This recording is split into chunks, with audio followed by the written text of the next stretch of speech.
Good evening, and thank you for doing that, Betsy, because first thing I'm going to do is remind everybody to silence their cell phones. So we don't interrupt our program tonight, and that includes me. Welcome to the 2025 Senior Thesis. This is a culmination not just of a year-long research paper, but it is the culmination of an educational career from kindergarten through high school. At Wickenburg Christian Academy, we start preparing students at very early age for this event, because we believe that it is important that our students leave here with some character qualities as well as some very practical skills. And those are to think critically, to write persuasively, and to speak effectively. And above all that, to love the Lord God wholeheartedly. These four young men have reached that goal, as you will see here tonight. They also have attained the character qualities that we strive to inspire and instruct and encourage in each of our students as they grasp their God-given potential. And that is that they become men and women, when we have them in the class, that are grateful to God and to others, that have respect for themselves and others and their environment, that they have achieved the skills necessary to take whatever is next in their life, that they've established good work ethic and habits wherever they go, that they have cultivated a heart of service towards others, and that they also are personally responsible for themselves. Again, these four young men have surpassed that. I am so proud of each and every one of them. So I don't want to give away my graduation talk, which is next week, but I just want you and them to know. Tonight, before we get started, just a few housekeeping items and then some introduction. There are some refreshments that the parents of the seniors have provided for you tonight. There will be a little break between each speaker, so you'll have an opportunity to, grab a little something. We ask that while someone is at the podium, though, that you remain seated. The restrooms are out this door or out the back and around. If somebody's speaking and you need to, get to the restroom, please use the back door and not this front one, but they are right over here. And let's see, Mrs. Rigo, what else am I forgetting? Okay, those are the housekeeping things. Introductions. Mrs. Rigo, this is your fourth year of doing senior thesis. And she does just such a remarkable job of preparing these young men, not just for what they're going to share with you tonight, but for life and what's next. And I know they all are very grateful to her, as am I. I want to introduce our panelists tonight. They have had the privilege and opportunity to read each of the papers ahead of time, and they prepared some questions that allows our students to go beyond what they've presented and defend their position on their thesis statement. So I would like to introduce Mr. John Good. Mr. Good is a lawyer in the Valley. He got connected with us through a prior teacher that used to teach here at WCA and has been so great an asset with he has no, what's the word I'm looking for? bias, thank you, toward any of these students. He doesn't know really them at all. And so it's nice to have that totally objective view coming in. We have Mrs. Jenna Savage, well known in our community for her children, her daughters who have come to this school. And also she was a mentor a few years ago for one of our graduates. So she has a little bit of experience in this process. And then also most of you in here will know Mr. D. He has last served at WCA was 17 years. And this past year was teaching at a school down in the Valley as he has been working on and moving forward in his own professional career. And when I was thinking about who to invite to be our panelists, I thought, Mr. D always asks the kids great questions, whether he was counseling them or challenging them in the classroom. And so it is great to have you back on campus and part of this process. Thanks for being here. We have some board members in the room tonight, Sherilyn and Ed Kintz, Art Pullis. Am I missing anybody else? Lisa Miller, Catherine Wright. Thank you for your service and for being here to support our students as well. And then some of the mentors of our students, which they will speak about later. So I'm not going to take that. Mrs. Regal? I also want us to thank Mrs. Willis because she's been their public speaking teacher this year. So that really helped make my job easier. Thank you.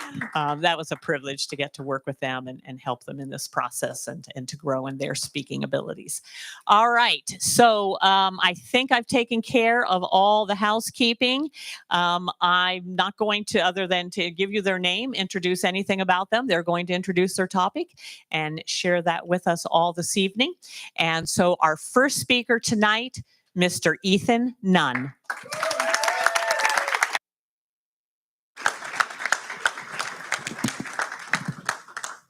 Good evening. Tonight I'm going to be talking about the United States transition to renewable energy.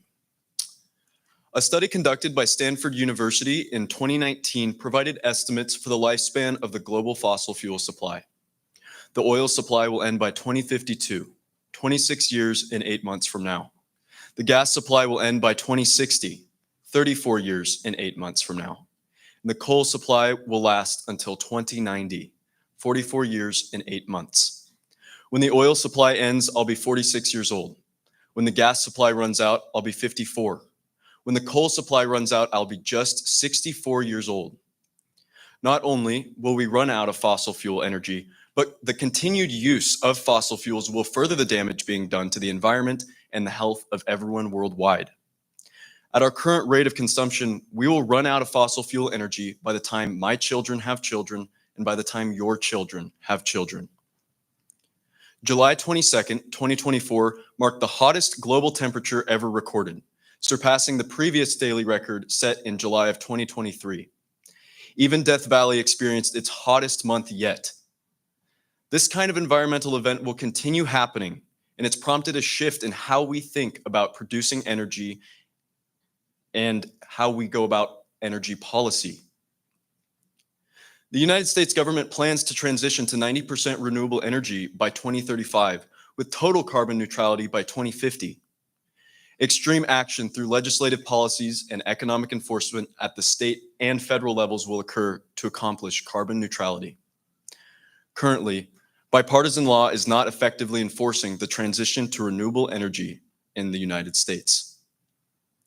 Carbon neutrality refers to the balance in existing carbon emissions with equivalent carbon removal and sequestration by requiring a reduction in emissions across all sectors: energy production, transportation, and industry. This doesn't mean that everyone has to go out and buy a Tesla. What it means is that transitioning to renewable energy is the primary catalyst for achieving carbon neutrality. 60% of our energy sector relies on fossil fuels for energy generation. On average, 5.28 billion tons of carbon dioxide are emitted year to year from these processes, and that's in the United States alone. Now, in my paper, this number was grossly underreported, and my original findings have since been corrected according to the United States Energy Information Administration.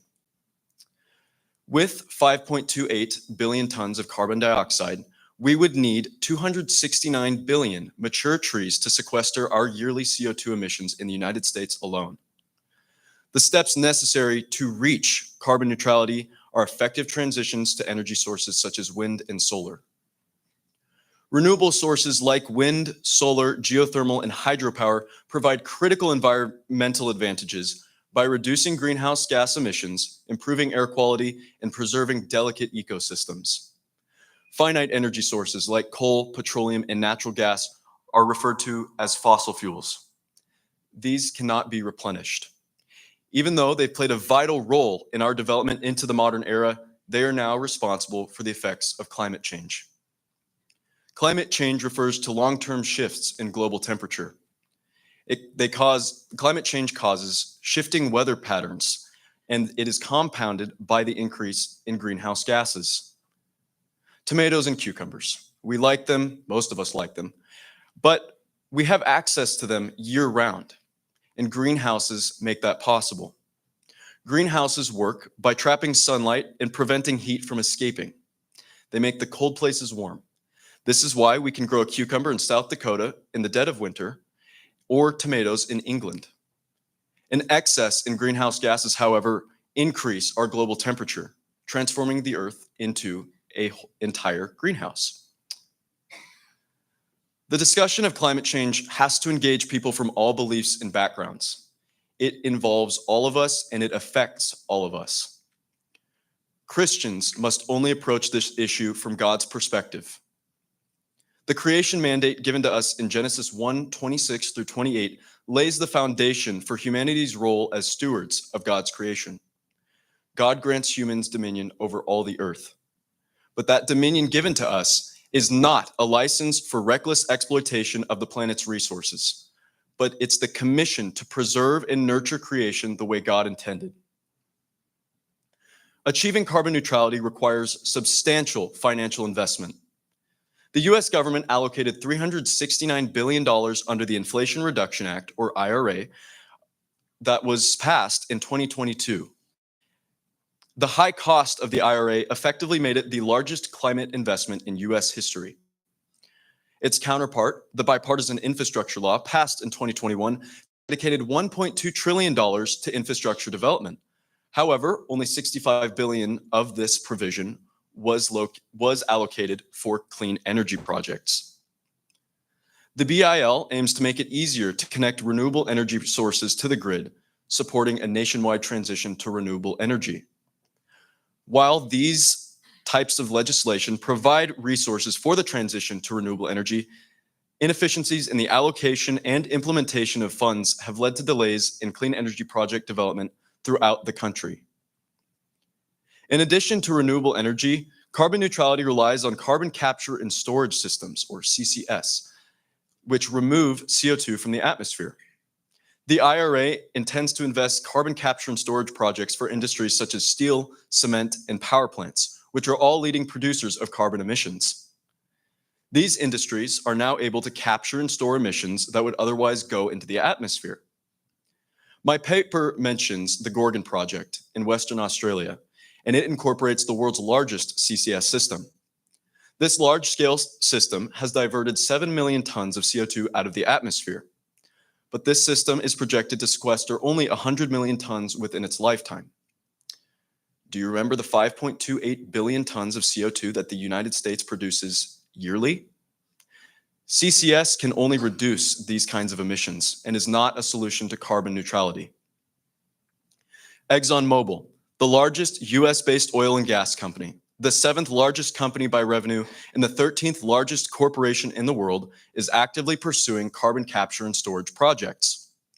Corporations like ExxonMobil will largely leverage government subsidies provided through CCS investment, only enabling them to continue fossil fuel extraction without pursuing any real transition to renewable energy. This allows oil companies to continue exploiting our planet under the illusion of reduced emissions, all while slurping up taxpayer dollars.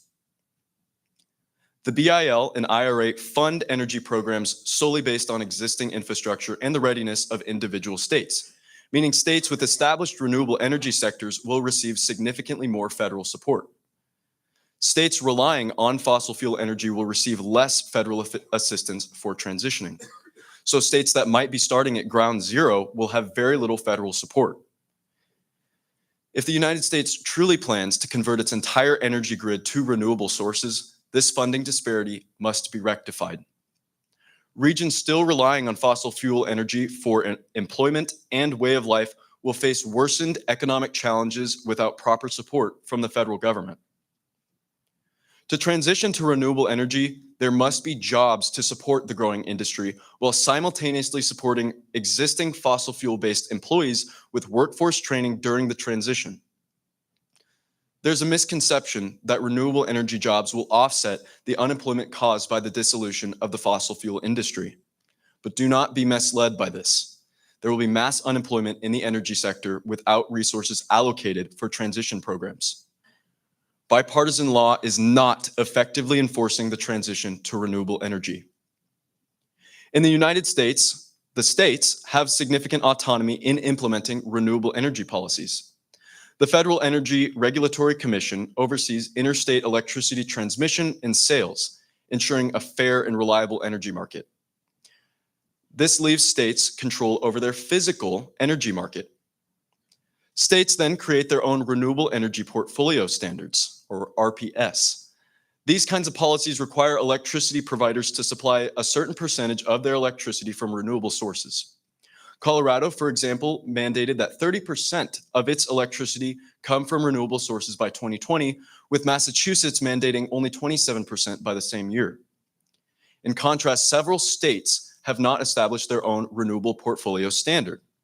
That includes Florida, Georgia, Idaho, and Tennessee.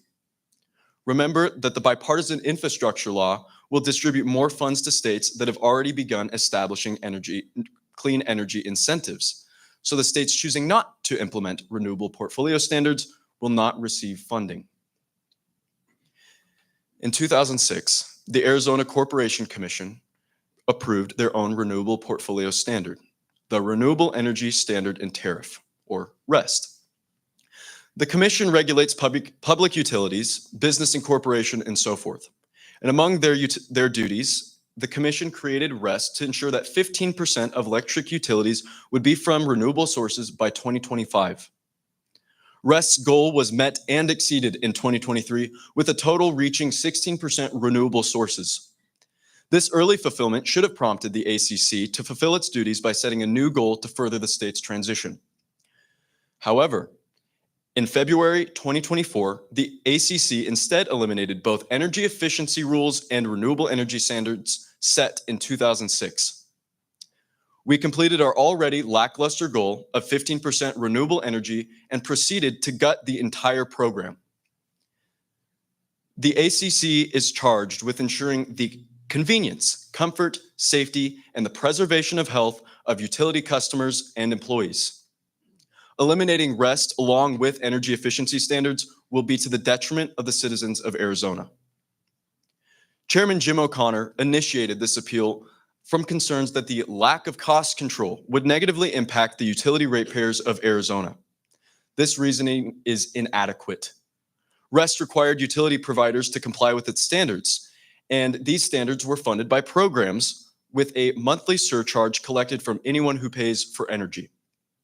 In 2024, the ACC reported REST cost ratepayers $2.3 billion in surcharges since its enactment 18 years prior. This number sounds like a lot, but it has to be broken down. Of the 7.7 million citizens in Arizona, there are 4.3 million energy customers. Since the enactment of REST, Arizona has grown from 6.2 million to 7.7 million in population, but the number of energy customers is projected to be around the same. Of the $2.3 billion cost of REST, the per customer total is $534.89. That's $534.89 over the span of 18 years. That figure divided across the 18 years of REST's enactment is approximately $29.72 per year per customer. That leads to the extra monthly cost of no more than $2.47. In the 18 years REST had been in effect, a maximum $2.47 in monthly costs was added to your monthly bill. Chairman Jim O'Connor saved you less than $2.47 a month by scrapping REST and halting all efforts to transition to renewable energy. The dissolution of REST is a clear step backwards for the citizens of this state, and it leaves us greatly out of line with the rest of the country. 2024 was Arizona's hottest year yet in the number of days with extreme heat. The previous record of consecutive days above 100 degrees in Phoenix was 76 days, and that was set in 1993. That record was broken in 2024 with 113 days in a row of triple-digit temperatures. And of those days, 70 of them reached temperatures above 110 degrees. With 2024 being the hottest year on record for the fifth largest city in the nation, 2025 is forecasted to surpass that record. Not only do these extreme events threaten Arizona's labor, infrastructure, and quality of life, but also life itself, with 645 heat-related deaths in 2023. The looming consequences of extreme heat are clear, yet Chairman O'Connor and his board continue to embrace the most significant driver of climate change, utilizing fossil fuel energy. So how should these facts impact our stewardship of creation as Christians? Scripture consistently emphasizes that creation reveals God's glory and power. Romans 1:20 states, "For since the creation of the world, God's invisible qualities, his eternal power and divine nature have been clearly seen, being understood from what has been made, so that people are without excuse." Through nature, God's character is made evident. Therefore, the destruction of creation not only dishonors God, but wholly suppresses the testimony of his presence. God's sovereignty over all creation should be enough to motivate believers to protect nature as an act of worship. Colossians 1:16 declares, "For in him all things were created, things in heaven and on earth, visible and invisible, whether thrones or rulers or authorities, all things have been created through him and for him." Every aspect of creation has intrinsic value in God's eyes. To neglect or exploit his creation in favor of selfish gain is in direct offense to God and his divine order to man. The current widespread environmental degradation is a consequence of our greed and selfishness. We're called to seek justice, act with humility, and place our hope in God's guidance rather than the false priorities of the world. Micah 6:8 states, "He has shown you, O mortal, what is good, and what does the Lord require of you? To act justly and to love mercy and to walk humbly with your God." Transitioning to renewable energy is not just an environmental or political issue. It's a moral and spiritual issue. Advocating for responsible energy policies and participating in these kinds of discussions, not just as citizens of a country, but as disciples, we can fulfill our God-given duty as stewards of the earth. The creation mandate is just as relevant today as when it was given to Adam and Eve. While stewardship begins at the individual level, it also extends to advocating for policies that align with biblical justice and care of God's creation. Matthew 6:33 through 34 encourages believers to seek first his kingdom and his righteousness, reminding us that true solutions must be rooted in God's wisdom rather than human ambition. We can no longer ignore these challenges given to us by God, and we have to take active steps towards solving them. Stewardship is obedience to God, which is an act of worship itself. James 4:17 says, "If anyone then knows the good they ought to do and doesn't do it, it is sin for them." Believers have a moral and spiritual responsibility to care for creation in a way that reflects God's righteousness. Legislation such as the Inflation Reduction Act and bipartisan infrastructure law represent steps towards responsible environmental action. However, political gridlock and inconsistent policy adaptations across the states hinder a truly unified national energy strategy. This lack of cohesion creates a fragmented landscape in the national energy sector, causing mismanagement of federal funds and damage to existing industries. The nature of these efforts demonstrates the need for collaborative governance, prioritizing long-term sustainability over the instant gratification so prevalent today.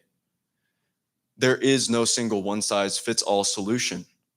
Different communities face unique environmental challenges, and effective policies must account for regional differences. Currently, bipartisan law is not effectively enforcing the transition to renewable energy. Because of the complexity of this transition, all levels of government, local, state, and federal, must stop political posturing and work towards a clean and sustainable future for God's creation. Thank you.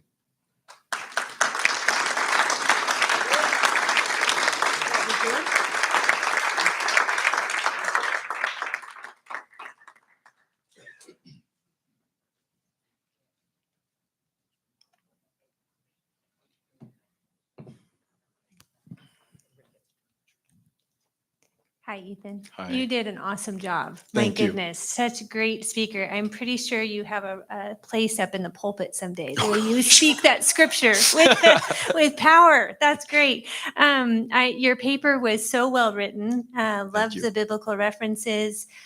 Focus on caring for the earth God created. That was so compelling. Such a great argument. Thank you. Your writing was convincing. You took a really strong stance, which is good. It's good to have that.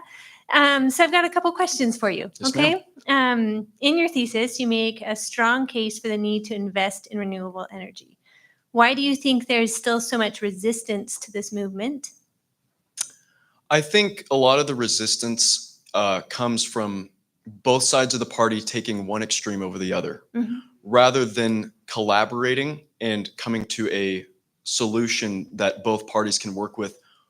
They choose one extreme over the other, when clearly we are going to run out of fossil fuel energy.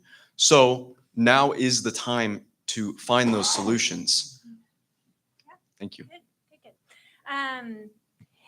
You in your research, did you find, on that note, I guess, did you find any common ground or shared values between both sides of the renewable energy debate that could help move the conversation forward and lead to real progress? What I found in my research was people arguing for renewable energy or extreme green policies were on the far left side, where on the right side of the spectrum, they were totally against it. And I think that's evident with our current administration. As of now, we have halted or paused a lot of the funding that goes into this. So I think that's pretty evident. There was not a lot of common ground. Great job. Thank you, Ethan. You did a great job. I appreciated the intentionality that you put into the presentation and the depth of your research. You did quite a nice job getting all the way down to the very nitty gritty of this.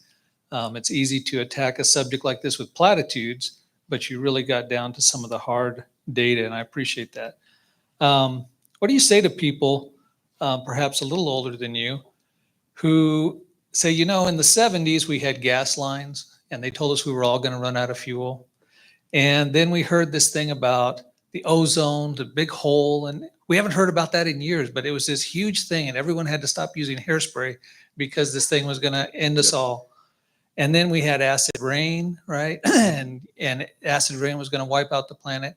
And all of these things have sort of been a bigger problem in theory than they turned out to be in reality. And so when we have people come and they say, hey, we've really got to do something now, we look back and we go, I don't know. What do you say to the doubters of who've been through some of these things and it didn't pan out nearly as desperate as we had thought? Well, what I say to the doubters, things such as the hole in the ozone layer, lead in gasoline is a great example from when the Environmental Protection Agency mandated that there be no more lead in the gasoline because it was seeping into the environment. And that caused a change in the environment. Or the stopping of the harmful propellants in hairspray or air conditioning gases that are in the compressor of the air conditioner. Those were contributing to atmospheric degradation, causing our acid rain, the hole in the ozone layer, which is still present today. What I would say is that environmental regulation did halt those efforts. The reason that those people did not see the effects that they were warned about was because those problems were solved. Well, let's talk about this idea. You mentioned this from a biblical standpoint, which I really appreciated, that Christians have a responsibility to step in here and make decisions that are really going to help this issue. And you mentioned some good scriptures. There's some other scriptures, though. There's Paul talks about the world waxing old like a garment. Mhm. And he says all of creation moans and groans under the weight of sin. Yep. And Revelation and Matthew talk about Christ returning to an earth and rescuing us off of a dying planet, essentially. Right. So if those are the realities, why as a Christian should I spend any time at all worrying about the size of the ozone layer or how much renewable energy I'm using? Well, it all truly does go back to the creation mandate. We are the stewards of the planet that we are gifted, even if our time here is temporary. Now, we don't know when Jesus is going to come back, bring a new kingdom, and renew the planet. But what we do know is the now, and we have a responsibility to protect the planet now. Great answer. I appreciate that. And lastly, and this may be one of the more practical aspects of this, is you kind of pointed out some of the examples of the inability of government to solve this problem. The problem has been on the horizon for years. Different administrations have approached it from completely diametrically opposed viewpoints. And even when they get on the same page, the execution of it is horrible at best. Most of the money that is intended to go toward the actual working solutions gets spent up in bureaucracies and all of this stuff. So if we said, okay, there's a biblical mandate to tackle this, and as a Christian, I want to be a good steward and follow Christ, why do it through the government? And why not find another solution that doesn't need the government, that's more grassroots based, that in fact sort of extrapolates the power of Christians as a group in their own, rather than trying to do this through the government? Well, The Bible does talk about us heeding our government's advice, and oftentimes that doesn't work. We are, however, called to respect our government unless they directly go against what the Bible instructs us as Christians. So the reason we turn to the government is because they also have a responsibility to us. In the way that we as Christians have a responsibility to gather others to Christ, the government has a responsibility to its citizens and to the world to solve the issues that we present to them. Okay, thank you. Hi, Ethan. Hi, Mr. D. Great job. Thank I want you. to reiterate everything they said. It's a great report, great presentation. Very good.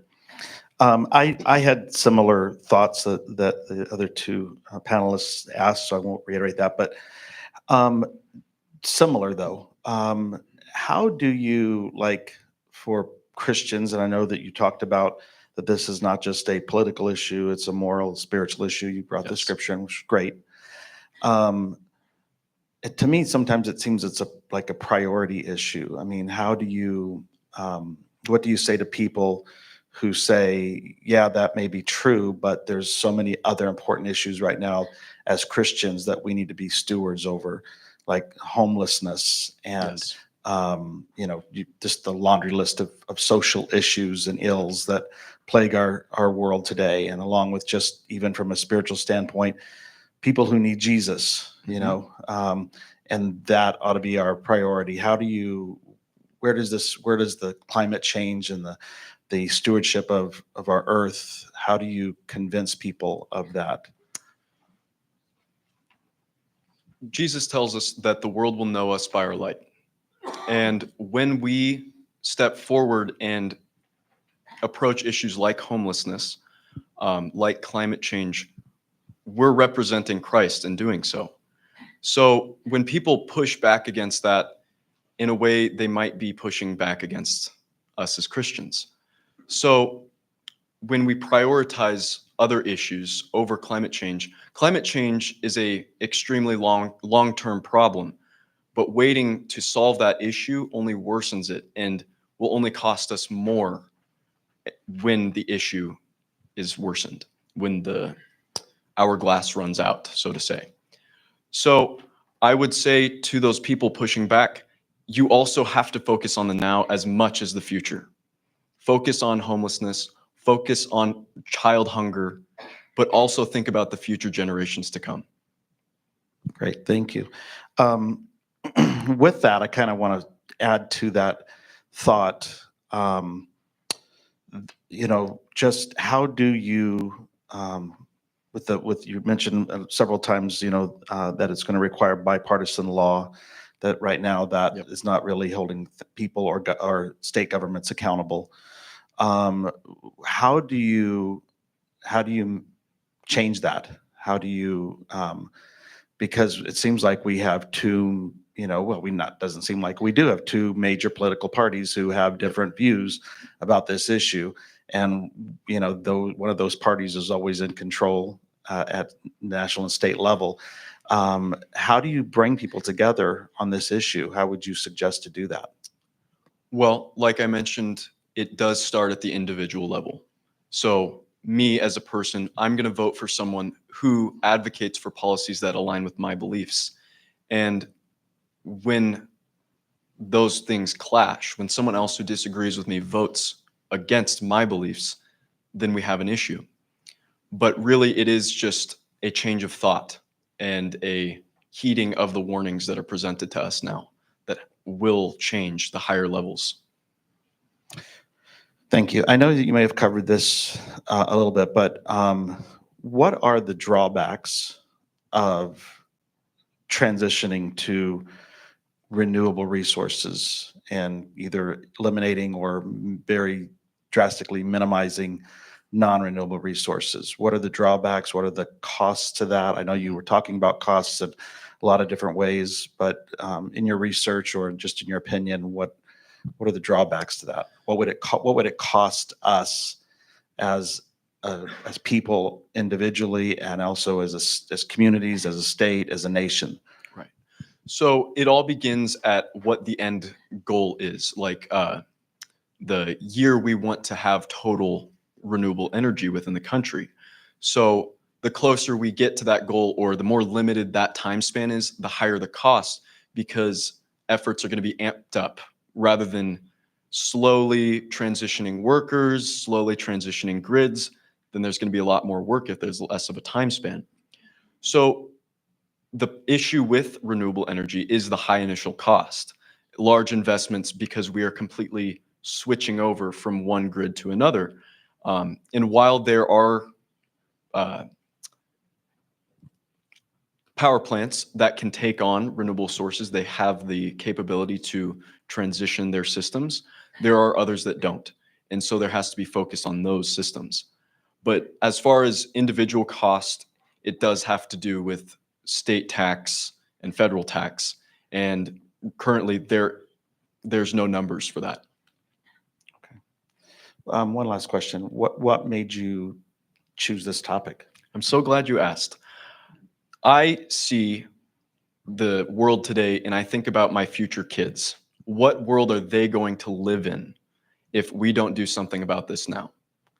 So when I chose this topic, I was already on the bandwagon, but doing further research really cemented my beliefs in this. And I just want a sustainable future for everyone. Great. I love it. Thank you so much. Great job. Again, awesome. And thank you, Mr. Fulmer, for being my mentor.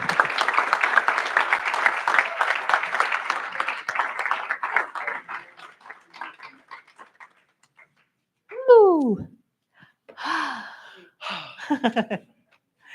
All right, major milestone. I know the other three are sitting back there getting sweaty palms. It's okay. We're going to take a very quick break as I don't have my list. Who's up next? Calden is up next. So as he's able to come up and get his slide and stuff set up, we have a real brief break. So if you need to use the restroom, grab a little snack, please do so right now. Thank you.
We're going to call you right back to your seats so we're not here all night. So if you're grabbing a little snack, we want you to do that. We want you to find your seats.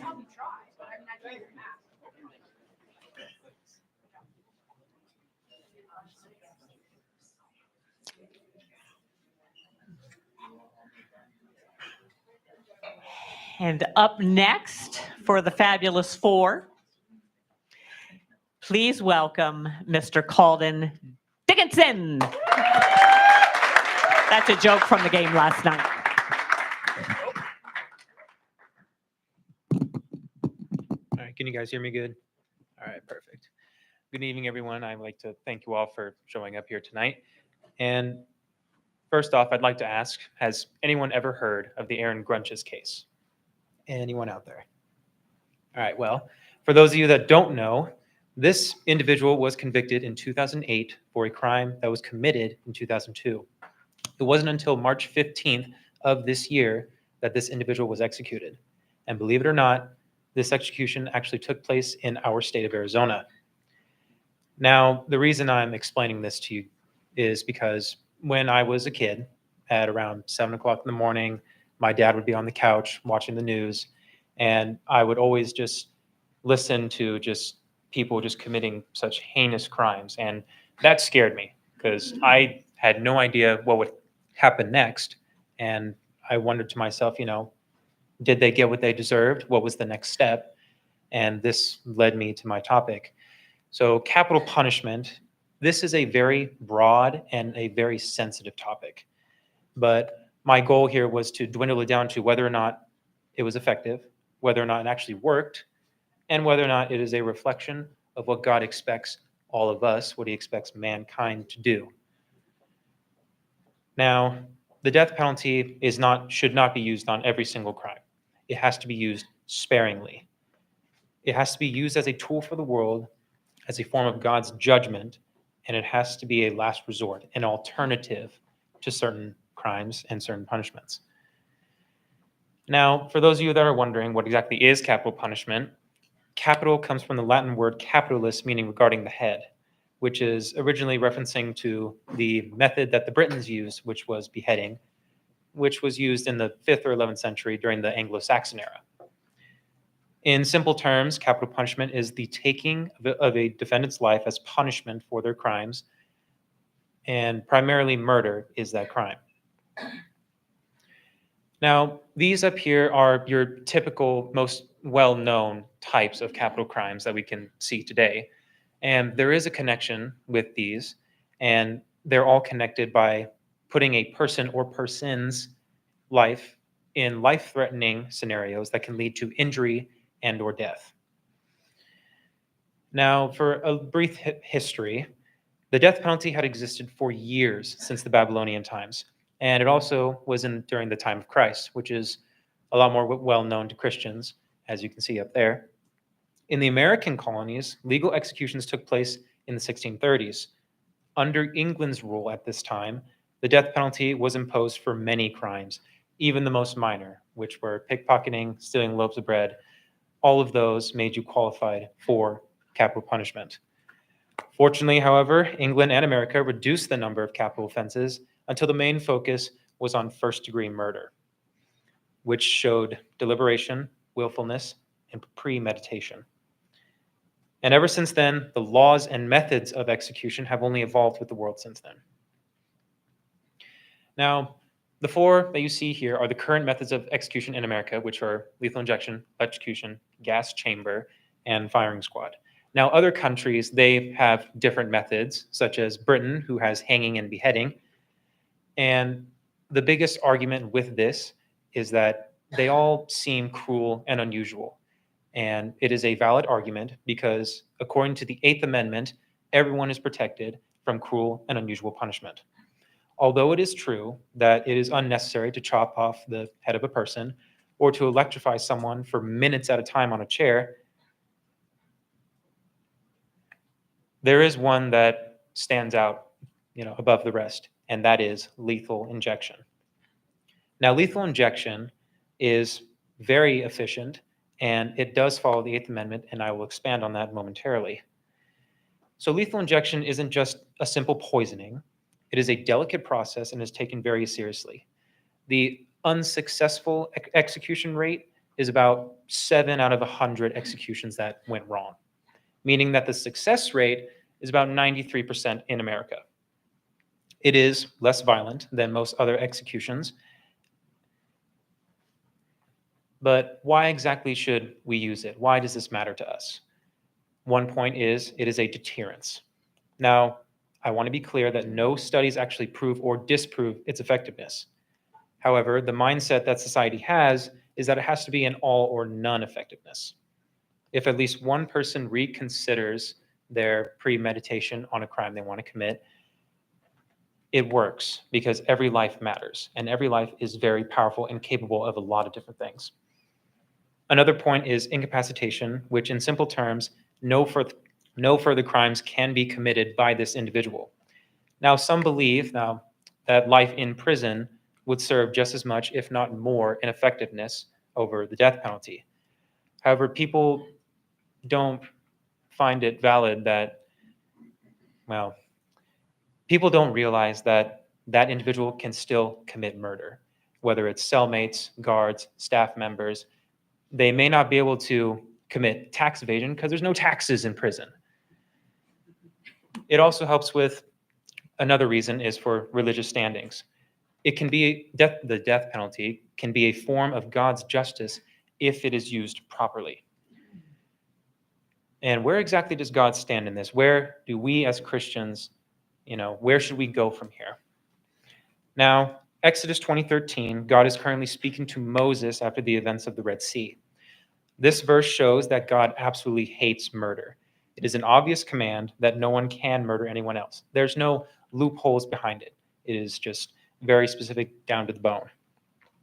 In Genesis 9:6, this expands a little bit on when God gave us free will and gave us the ability to form our own human government. In this verse, you can see that everyone is made in God's image. Therefore, everyone's life is valuable and has to be treated that way. And which is why murder has to receive the just punishment of death. In Romans 6:23, as you can see that for the wages of sin is death, this death for sin can revert to a spiritual death, a mental death, or physical death. And this verse also shows, however, that God is merciful and offers opportunity to make changes, to have that second chance. It's only up to us to seize it and make that change. However, this does not mean that we can forgive every single sin. A balance has to be made between mercy, judgment, and punishment. Now, society believes today that early Christian laws should have nothing to do with the governmental laws we have today because of how different they may seem to be and the different areas that they may cover. But many fail to realize, however, that the foundation of America is based on biblical principles. All the founding fathers, George Washington, Thomas Jefferson, you name them, they all read or at least had an idea or heard of the Bible and its contents within. Although they didn't share the same religious beliefs, George Washington was Anglican, Thomas Jefferson, Benjamin Franklin, both deists, James Madison was Christian, all different kinds.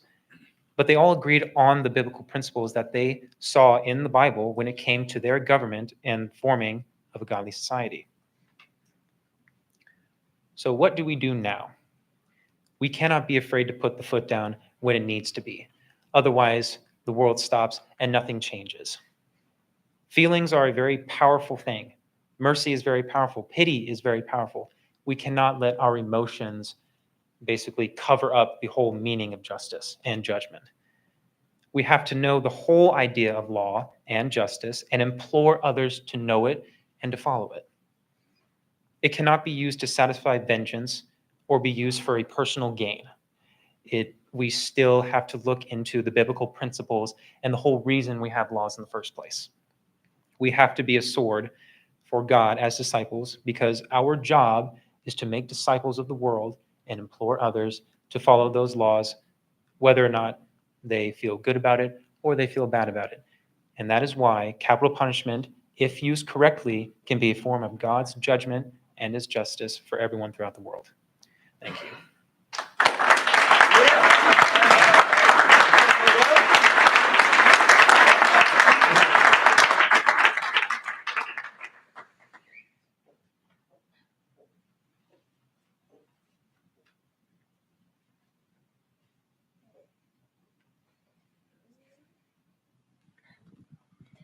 Calden, you did an awesome job. Thank you. Your paper was great. I appreciated the background that you provided, the history of capital punishment. I think you really set the stage for that, and you did a great job. Loved your biblical references. Probably the best quote I love in your paper was that you said the answer lies in the Bible. If we applied that to everything in life, right? That would be the right thing. You had great points of support for capital punishment, and you really presented the questions that those opposed to capital punishment might ask. So I feel like you did a good job of addressing those questions. So really good job. In your thesis, you explained that we are not called to be vengeful, right? That's kind of God's job, and that justice should be carried out fairly and without that personal revenge. So how would you respond to someone who sees capital punishment as an act of vengeance? And how would you explain to them that it's justice rather than vengeance? Well, so are you asking me, if someone were to execute someone because of a vengeful intention? No, more like that they're reading into the goal of capital punishment to be vengeful versus being justice. How do you differentiate the two? How do you kind of explain that to somebody? So what it means by someone to have a vengeful intention when it comes to executions, it goes back to the personal gain, because there are times when family members have been murdered and the family members want this person to suffer Right. the ultimate punishment. But that it totally negates the whole purpose of, God's judgment and actually knowing the law and really knowing just the basis of what justice really is. And to answer your part two kind of a question, it kind of goes back to really knowing, God's law, because if you're unable to know that or to recognize that, then you are in the wrong. And I would consider that an unjust response when it comes to an intention like that. I Good. hope that answers that. Yep, very good. You mentioned that the death penalty can act as a deterrent to crime, right? And obviously also an incapacitation if they're no longer here to be able to commit the crime, which is good. Do you think the death penalty is still a strong deterrent when there's such a long, you in your paper, you laid out the process, right, of death penalty and how long that process can be. So do you think the death penalty is still a deterrent when there's such a large gap? Even the first example you said when you first started, in the committing of the crime and the actual death penalty taking place. Whereas in the old times when somebody killed somebody and their head was cut off, that day, so what the deterrent kind of speak to that, if you can. Okay. Well, in order for my answer to really make sense, I kind of have to explain why there's such a big gap between them being called guilty and the actual execution. So there is something called direct appeals, and that is when people or the jury or just the court, they approach another court and ensure that it's not biased and it's not, they're doing the right thing and it is just of what they're doing next. And to expand a little bit more on that, there's two circumstances, or there's two sort of rules that they kind of have, and that is the mitigating circumstances and the aggravating circumstances. So the mitigating circumstances, they take into the details of how old this person is, age, sex, their religious belief, all of that is taken into account. The aggravating circumstances, however, they're basically kind of the hammer taken off the sugar coat. It's really just to show what was the intention of this person. Was it just? Did they do the right thing, which mostly likely isn't. But if the aggravating circumstances outweighed the mitigating circumstances, they would be qualified for the actual death penalty. And I hope that answers that. Yeah, very good answer. You also said in your thesis that to demonstrate the value of human life, murder receives the just punishment of death. Do you think the same idea applies to other crimes as well? Is there anything, like that the seriousness of a punishment should reflect the value of what was harmed or lost? And what if not, is there something that makes murder unique? Just how might this apply to other crimes? Not necessarily the death penalty, but what the punishment is for the crime? Well, firstly, I believe that the death penalty cannot be put on every single crime, but as Christians, we are called to, if people were to sin, we are called to take them and, make them accountable. Because if we were not to, have them accountable for crimes or mistakes that they made, we wouldn't be any better. We wouldn't be doing our job. So really just, we can't be afraid to put the foot down or be afraid of hurting others people's emotions. We just have to go back to just really just the nitty gritty of why the biblical laws are there. Because as I said before, the governmental laws are from those biblical principles. So the best source that we have for that law and the best source that we have to just kind of separate murder from other crimes is from the Bible. Good. Excellent. Good job. Nice job, Colin. I I appreciated seeing in your own mind you working through these things and kind of logistically trying to understand and grapple with the Christian aspect of this. I can see that this is personal for you, that this matters, and that you're really trying to get to a clear answer here. Sort of on the flip side of that, so when you presented this idea of the means of execution, and you said, well, these others are cruel and unusual. What do you say to the idea that the framers who wrote those words that said no cruel or unusual death sentence shall be imposed regularly saw public hangings, public executions? The average time for this appeals process was a couple of months, but most people were hanged or executed within a few days of their trial. And so the framers saw that as justice. And yet we've gotten to the point now where it takes 20, 30 years. Justice delayed is not justice at all. So how do you rationalize where we're at now with where the framers were when they wrote those statutes? Well, where I stand on it is that we really just need to continue improving our justice system. So take you being a doctor, for example. You know the risks of open heart surgery, but that doesn't mean that you're just going to close the body up and throw it aside because of those risks and just all the loopholes that could happen.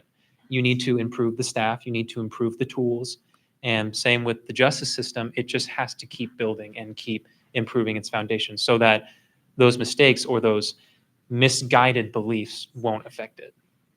Okay. Let's talk about couple of men, two men. One man, both of them are criminals, right?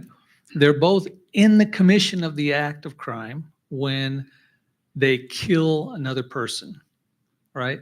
They both have long rap sheets of violent crime.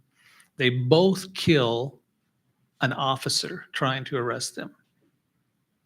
And they're eligible for the death sentence. So their crimes and their actions are so similar that it seems like their punishment should be the same. But one of them is sentenced to 20 years to life, and one is given the death sentence. And one of them is white, and one of them is black. So when you see a disparity like that, how is it that you can advocate for the death sentence when there's these prejudicial disparities that the data shows are increasing rather than decreasing? Well, I believe when it comes to, the race and other things like that, I mean, we can't just base our opinion off of that. Otherwise, we sort of, kind of lose the whole point of why they're there in the first place. Because if we're just, being racist about it, then we wouldn't really be any better. We wouldn't really be properly putting judgment on them. Mm-hmm. And it's just not the right way when it comes to judging someone. And, because life is valuable and everyone's life matters. So society may believe that they're, white trash or black trash, but their life still matters to the state. Yeah. So that's where I stand on that. We still have to consider them as people, and we just need to know we're trying to prove that they're not guilty. We can't already have that mindset that they are guilty just because of what their background is or just who they are in general. Yeah, so as we're advocating for people in general, and we want them to go through a fair system and receive a fair trial, and there's a text I really appreciate in James that says that God is no respecter of persons, and that if as Christians we give respect to one group of people or one layer of society more than someone else, that we are shaming God in doing that. And so you look at some of these stories that come across the news where this happens. And by the way, it happens not just racially, it happens socioeconomically, it happens on all different layers. But I don't think you'd find a single American who can say that the justice system delivers fair and equal blind justice all the time, right? So again, given the flaws of that, don't you think it's appropriate to remove the death penalty from the possibility of outcomes, since you have such an inherent capability of this disparity of punishment? It is a very excellent question. I do appreciate that. Unfortunately, I'm not able to answer this at this time. That goes a little beyond my research. Okay, thank you. Hi, Calden. Great job. I enjoyed your paper, your presentation. Very good. This might be a rhetorical question, and Mr. Good kind of just touched on a little bit right now, but I'd like to ask just your thought anyways. Do you believe the justice system is always fair? Well, I believe that the justice system can make mistakes. But as I said before, we still need to continue to be improving that justice system to where those mistakes won't happen again. I believe that everyone should deserve to have fair judgment and a fair judgment call. But there are such things as corrupt judgment. So yes, to answer your question, it is fair, but it can also not be fair at times.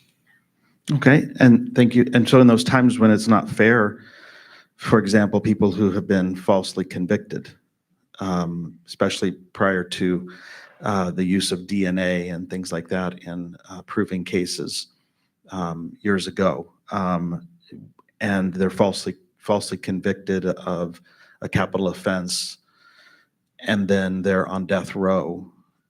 Is that fair? Well, to expand a little bit on just some of those scenarios to where people have been falsely executed and they happen to be innocent.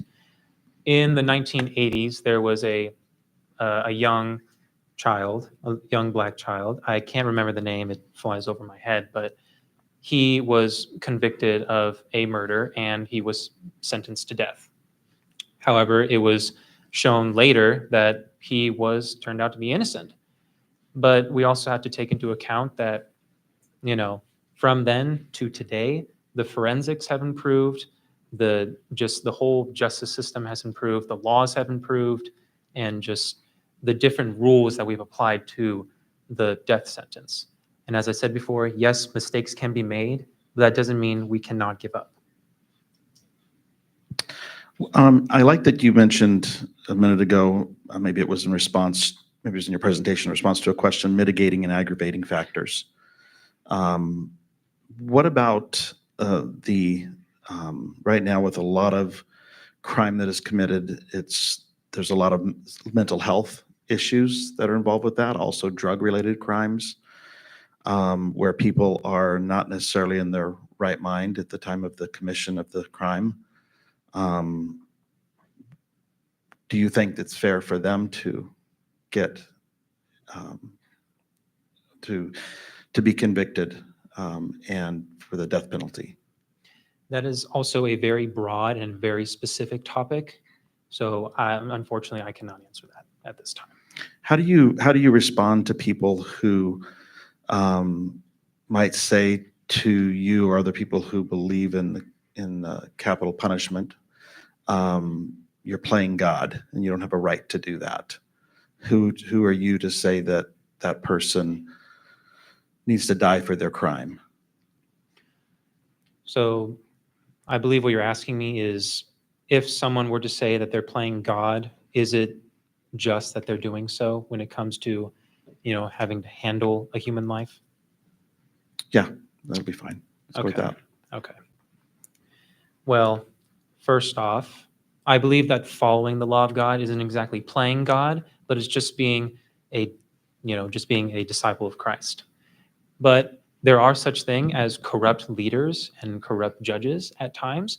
And us as Christians, we just need to be able to realize that and stand up for our beliefs when it is the right time. I hope that answers Yeah, that. okay, that's fine. I learned a long time ago when I was in training to be a correctional officer, these are the reasons why we don't refer to it as a justice system. It's referred to it as a legal system, and there are laws that determine the decisions, and the judges have to, and the juries have to abide by the law. Let's see, I had one other question.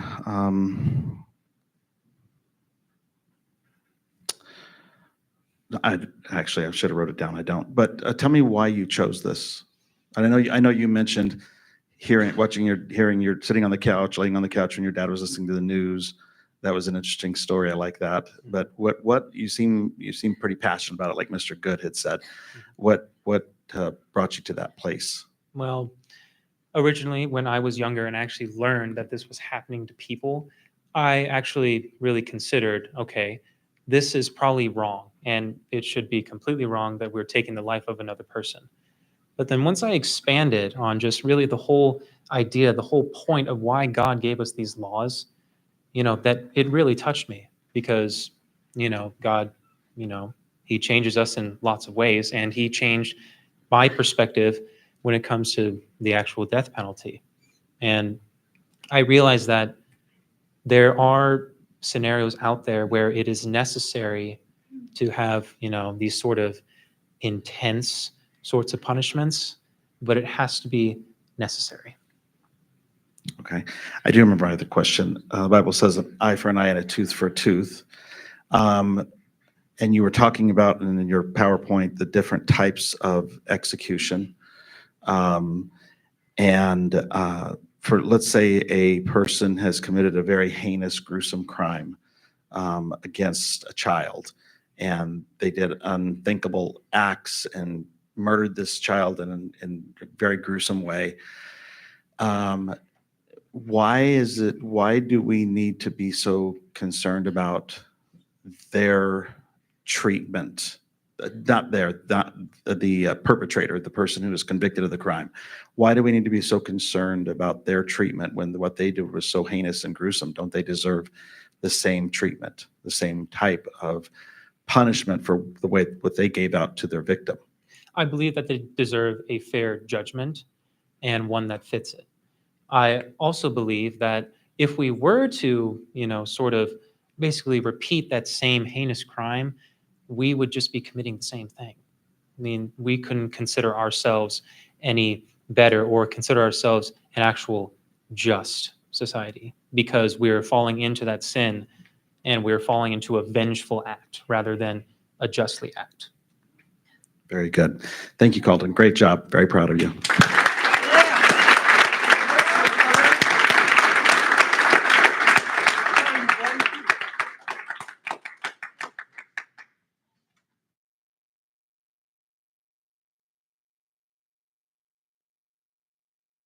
Right, another very brief intermission as Xavier gets to come up and get ready for his presentation.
I'm going to call us back to attention.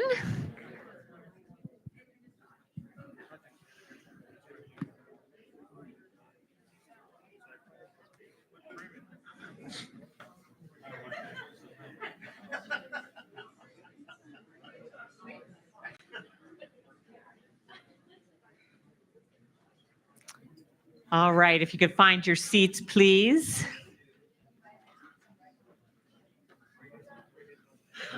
Again, thank you to the parents. I think as much blood, sweat, and tears goes into this for you guys, for helping your students and bringing the treats for tonight.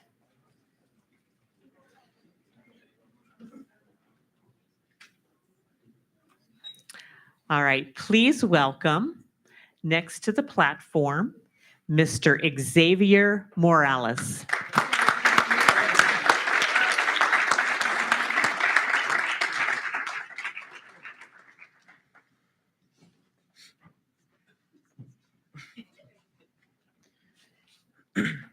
Good evening, everyone. How's everyone doing tonight?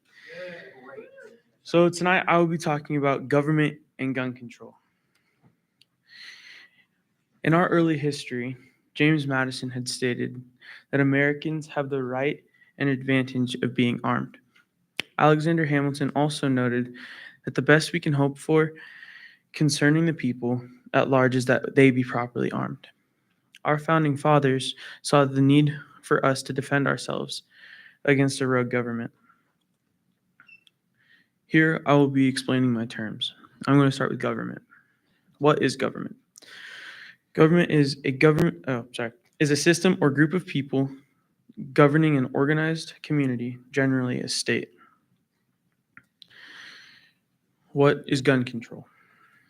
Gun control or firearm regulation is a set of laws or policies that regulate the manufacture, sale, transfer, possession, modification, or use of firearm and ammunition by civilians. So just out of curiosity, how many people here tonight own one or more firearms? As you can see, there's a lot of hands up, right? And I come from a family who owns many firearms. And I know how important they can be. So from the Pew Research Center, they did a survey about how many people own one or more firearms. And as you can see, 66% of people own more than one firearm. 29% own 5 or more, 37% own 2 to 4, and 32% own just one gun. 4 in 10 U.S. adults say that they live in a household that owns guns. As you can see here, there was 48% that grew up in a household with guns. 59% had friends that own a firearm, and 72% had shot a firearm.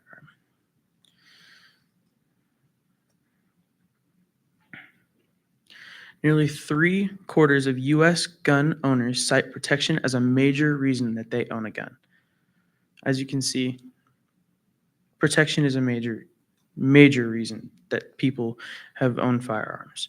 And even back in our Revolutionary War times, it was a big deal because that is how we protected ourselves from the rogue government of Great Britain. That's how they provided for their families. That was a form of provision for them. That's how they kept their families alive, by getting food and the hunting aspect of it. As you can see here, protection is still a major consideration today. So the Second Amendment, a well-regulated militia being necessary to the security of a free state, the right of the people to keep and bear arms shall not be infringed.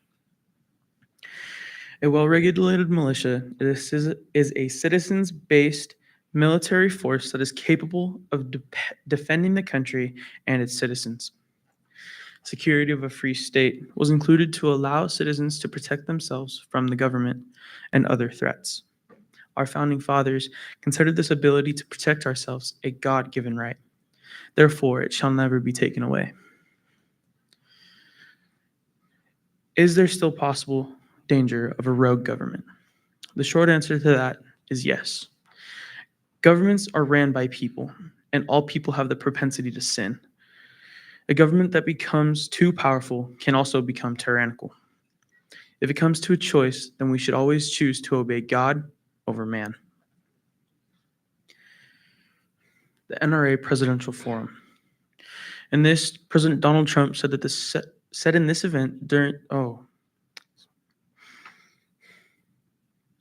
this event that the Second Amendment shall not be infringed. He also assured members that no one will lay a finger on your firearms after he be reelected.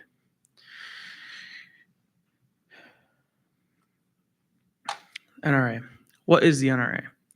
The National Rifle Association is a gun rights advocacy group based in the United States, founded in November 17th, 1871. The main focus of the NRA is gun politics and gun rights. The NRA is a primary organization that is constantly fighting for our gun rights. And this quote by Thornton Wilder says, "Every good and excellent thing stands moment by moment on the razor edge of danger and must be fought for." Here are my biblical examples. In Exodus 22, 2 through 3, it gave us a measured approach to personal protection. In Nehemiah 4, 13 through 14, it gave us the example of how they defended the city while working on the wall that was being built around the city. Exodus shows us justifiable self-defense when a thief breaks into your home. Nehemiah and his workers who were building the wall carried weapons with them to protect themselves from outsiders. In Jesus' lifetime, there were many examples of when force was not needed and when force was recommended. It was not needed when Jesus was being arrested or when Peter chopped off Malchus's ear, as seen in the picture on the right of the screen. In this incident, Jesus had told Peter to put down the sword. On the other hand, in Luke 22:36, Jesus said, "If you do not have a sword, sell your cloak and go buy one." As God-fearing Christians, these examples show us that we need to be disciplined when enforcing the use of personal protection. Here's my thesis statement. Because of the Second Amendment, the government should not infringe on the rights of a law-abiding citizen to own guns. So this topic is important to me because I have an uncle that is in law enforcement. My career path that I want to go down after high school is to become a cop. The reason that we need a little more gun control than we have now is to make sure that the amount of illegal guns coming over our border, it needs to be lower. We have far too many illegal guns being trafficked into our country every year. And we need to follow the laws that were given to us by our founding fathers. So gun trafficking, as I had just mentioned. In 2024, the ATF found nearly 230,000 guns in more than 7,350 cases in the US. Now, this research that they had done, it concluded in 2024. But the years that they had researched this was from 2017 to 2021. Along with these cases, the illegal firearm rates went up 41%.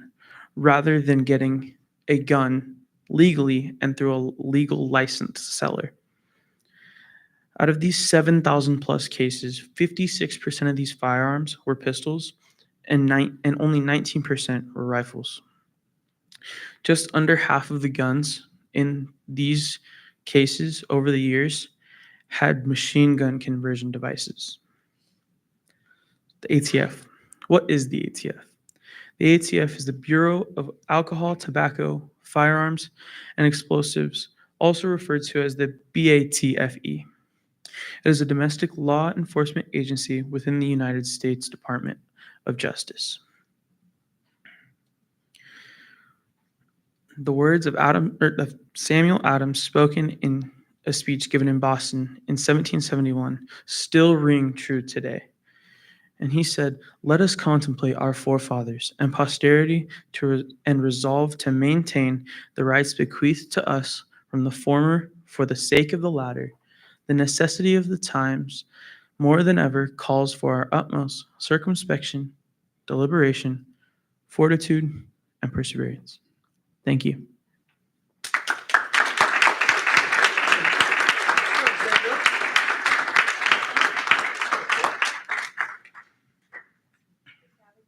Thank you. Hello? Oh, good. All right. So loved that you took a strong stance in your paper in favor of the right to bear arms.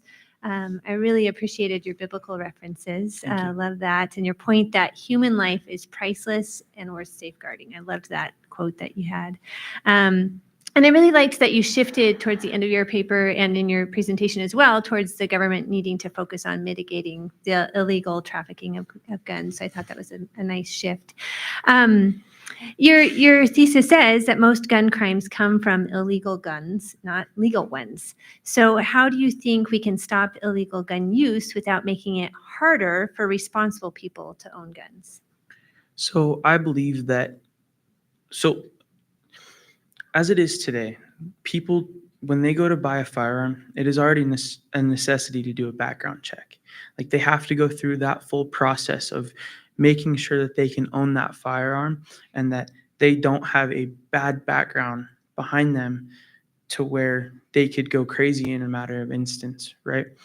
And I just think that going forward, our country needs to be stricter with the almost like the border of our country and making sure that when stuff comes in, it be checked very thoroughly because, like I said, a lot of guns get trafficked over from 2017 to 2021. 230,000 guns were crossed over our borders, and that's a lot. And we don't want those guns to get into the hands of the wrong people. Yeah, good answer. So you addressed my next question. That was great. Ways that we can, specific things that we could do, the government could do to stop that. And I think protecting the borders, that's a good point.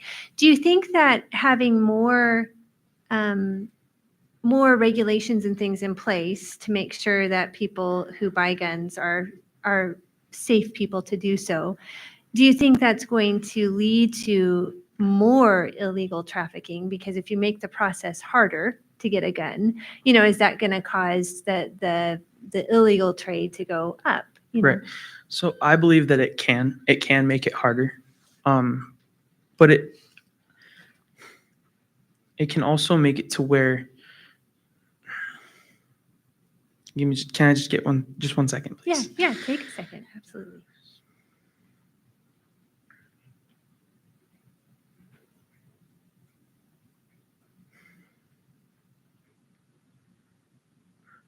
I apologize. I lost the words. That's okay. That's okay. I guess I'm just asking, asking if we, the more tightly we control who is able to get guns, do the background Mhm. checks and things like that. Does it open up that illegal trafficking? Like even for someone like me, let's say that my background is clear, and if I have to go stand in Cabela's line and I have to get approved 3 days before I get a gun Right. and all of that, even me as a legal law-abiding citizen, am I going to be more likely to go an illegal route with a friend who's selling me a gun? Right. That I don't go through the proper channels because the process becomes too difficult. So is there a point where the process needs to be easy enough for law-abiding citizens Right. to be able to get a gun and have the right to bear arms, but not too hard so right. that it causes even law-abiding citizens to go an illegal route? So yes, I mean, it needs to be easy enough to where someone who has a great background but we also don't know. People can change in an instance, and it has happened in the past many, many times before, and it'll happen in the future, and it'll happen till the day that everybody dies. That's right. We cannot control our human brain because things, they change in an instance. And I believe that going about that, we want it to be hard in a sense, but not too hard, like you had mentioned, because we don't want it to go too far and have people, like you said, go into the illegal aspect of it, because that just creates a whole nother world of problems. Yeah. Good. You mentioned in your paper that the Bible supports self-defense, but also that it teaches peace, right? So how do you balance those two ideas when it comes to owning and using guns? So I believe that it has to do with the, what's the word? the moment that you're in, I guess I could say. Because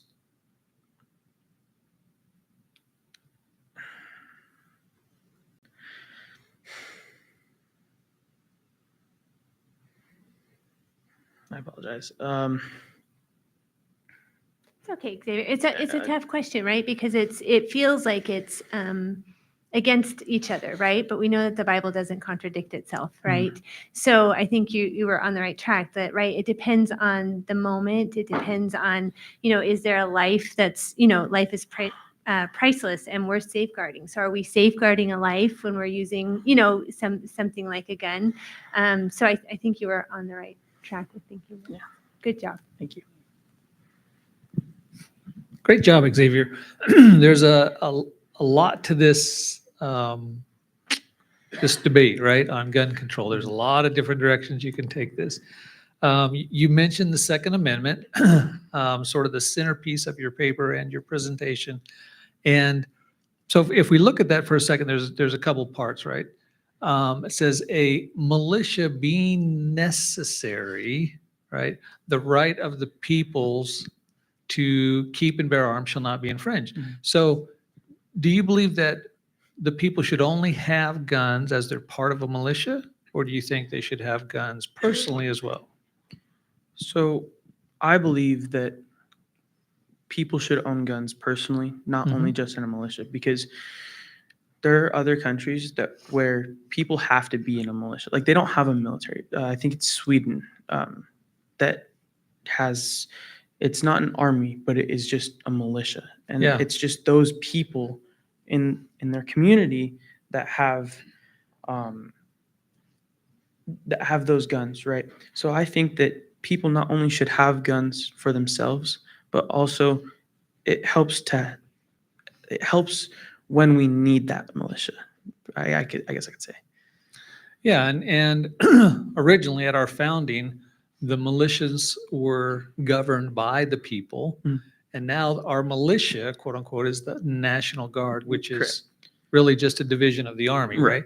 So we've sort of lost that independence in how we handle firearms from the government. Where do you think the line should be? I mean, the right of the people shall not be infringed. If I want a Abrams tank and I want to park it in my front yard, why should my right to have a tank be infringed? Where do you think the line should be as far as what kind of guns and a normal citizen can own? Right. So in the Second Amendment, it states that we have the right to bear arms. And in that, it is also talking about, like, it can go hand in hand with military. They want us because we also need to protect ourselves from a rogue government, which means we need to have those same materials that they have. But it's unnecessary for us to have nuclear weapons or a tank. It's just not right for us to have that, but it's right for us to have, like you say, an AR-15, for example. We could have that as a form of protection. Yes, it might not be as effective as an M16 or a semi-automatic or a fully automatic assault rifle that they have in the Army or military. Yeah. Yeah, I think that makes a lot of sense that we need to have the right to protect ourselves, but we don't want like offensive nation on nation kind of capabilities to be in individual hands. Right. We talked about enforcement. Do you think there should be more enforcement of the existing gun laws we have? Or do you think we need more laws on guns? I think there needs to be more enforcement on the laws that we already have, because the laws that we have set are already very good laws.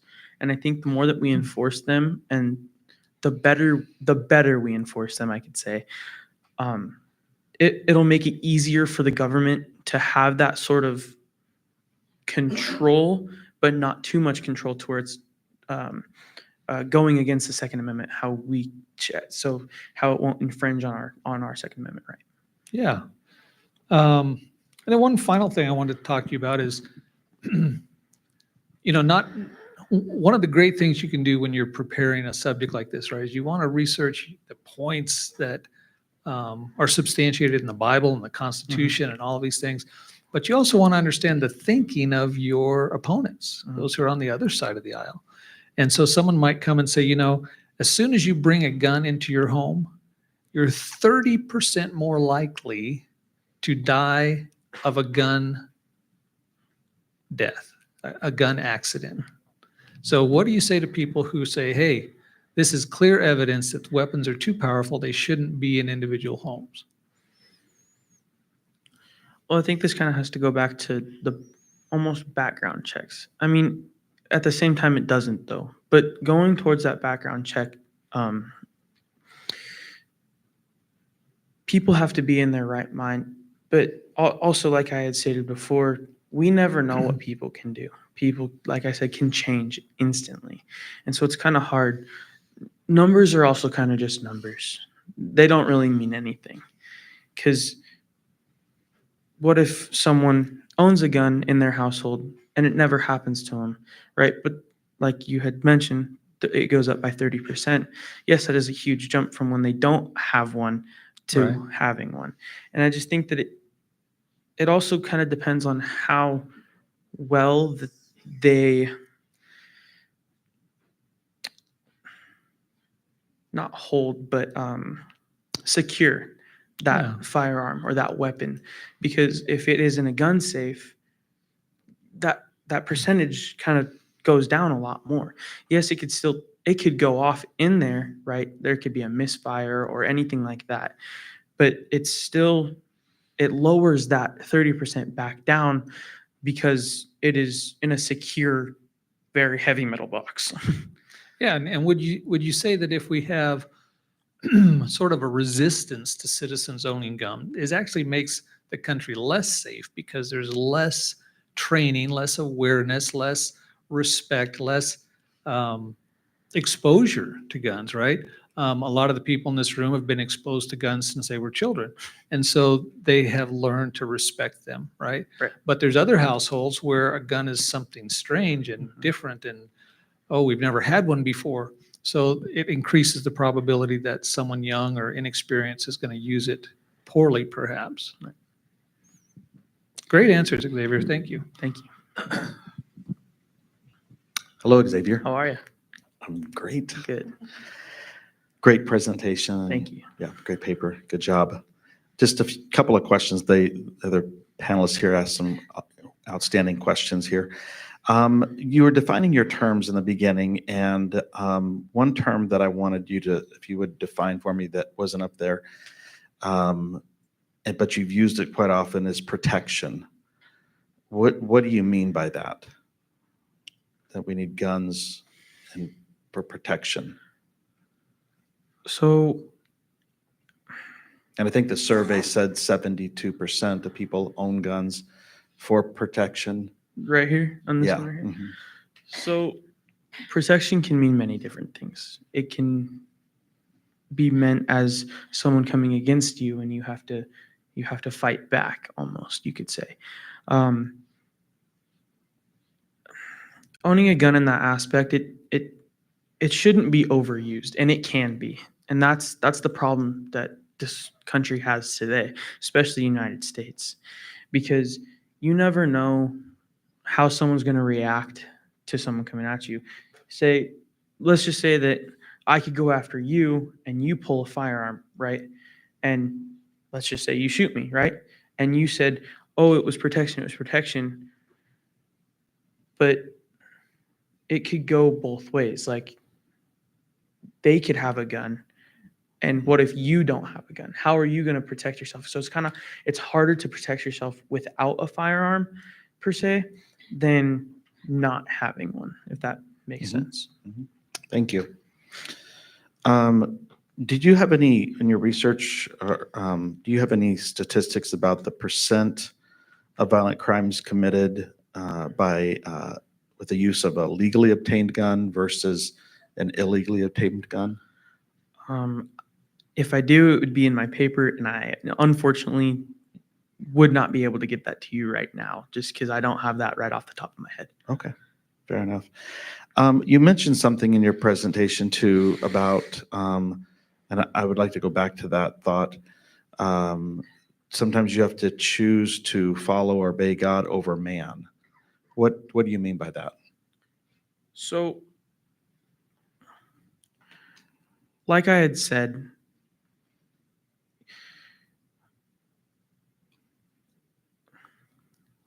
mankind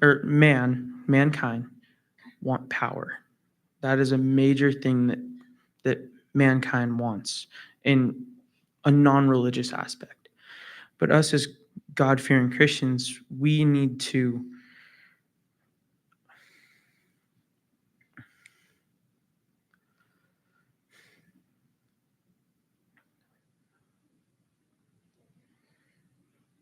can you just restate your question just one more time? I apologize. Yeah, you mentioned something about sometimes you have to choose to obey God over man. And I just wanted to know, like, or could you give me an example of what you mean by that? So I actually could. When I mentioned Peter cutting off Malchus's ear, he obeyed God and stopped what he was doing, kind of going against Malchus, right? He obeyed God rather than, you never know. Someone could have told him that he should have done it, right? And it wasn't God. And that we need to obey God no matter what. He is our creator. He is the one that is giving us this life, and that we need to make sure that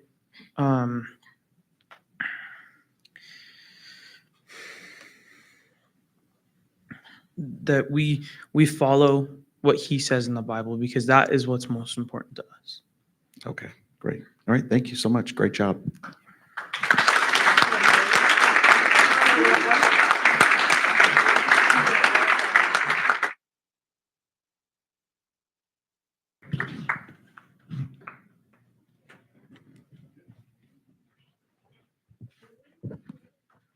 Thank you, Xavier. All right, just very brief. We want to, again, be respectful of everybody's time, but we want to allow Logan to come up and get set up for his presentation.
When's your last day?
All right, I believe our fourth speaker is ready.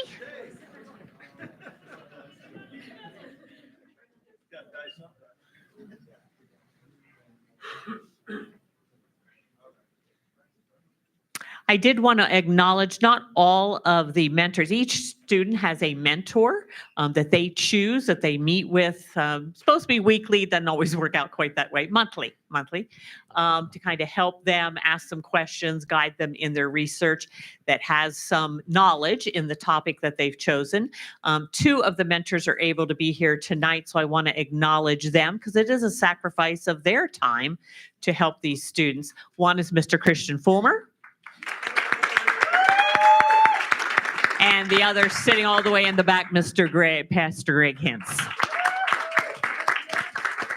So thank you in helping our students in this process. All right, with no further delay, Mr. Logan Nunn.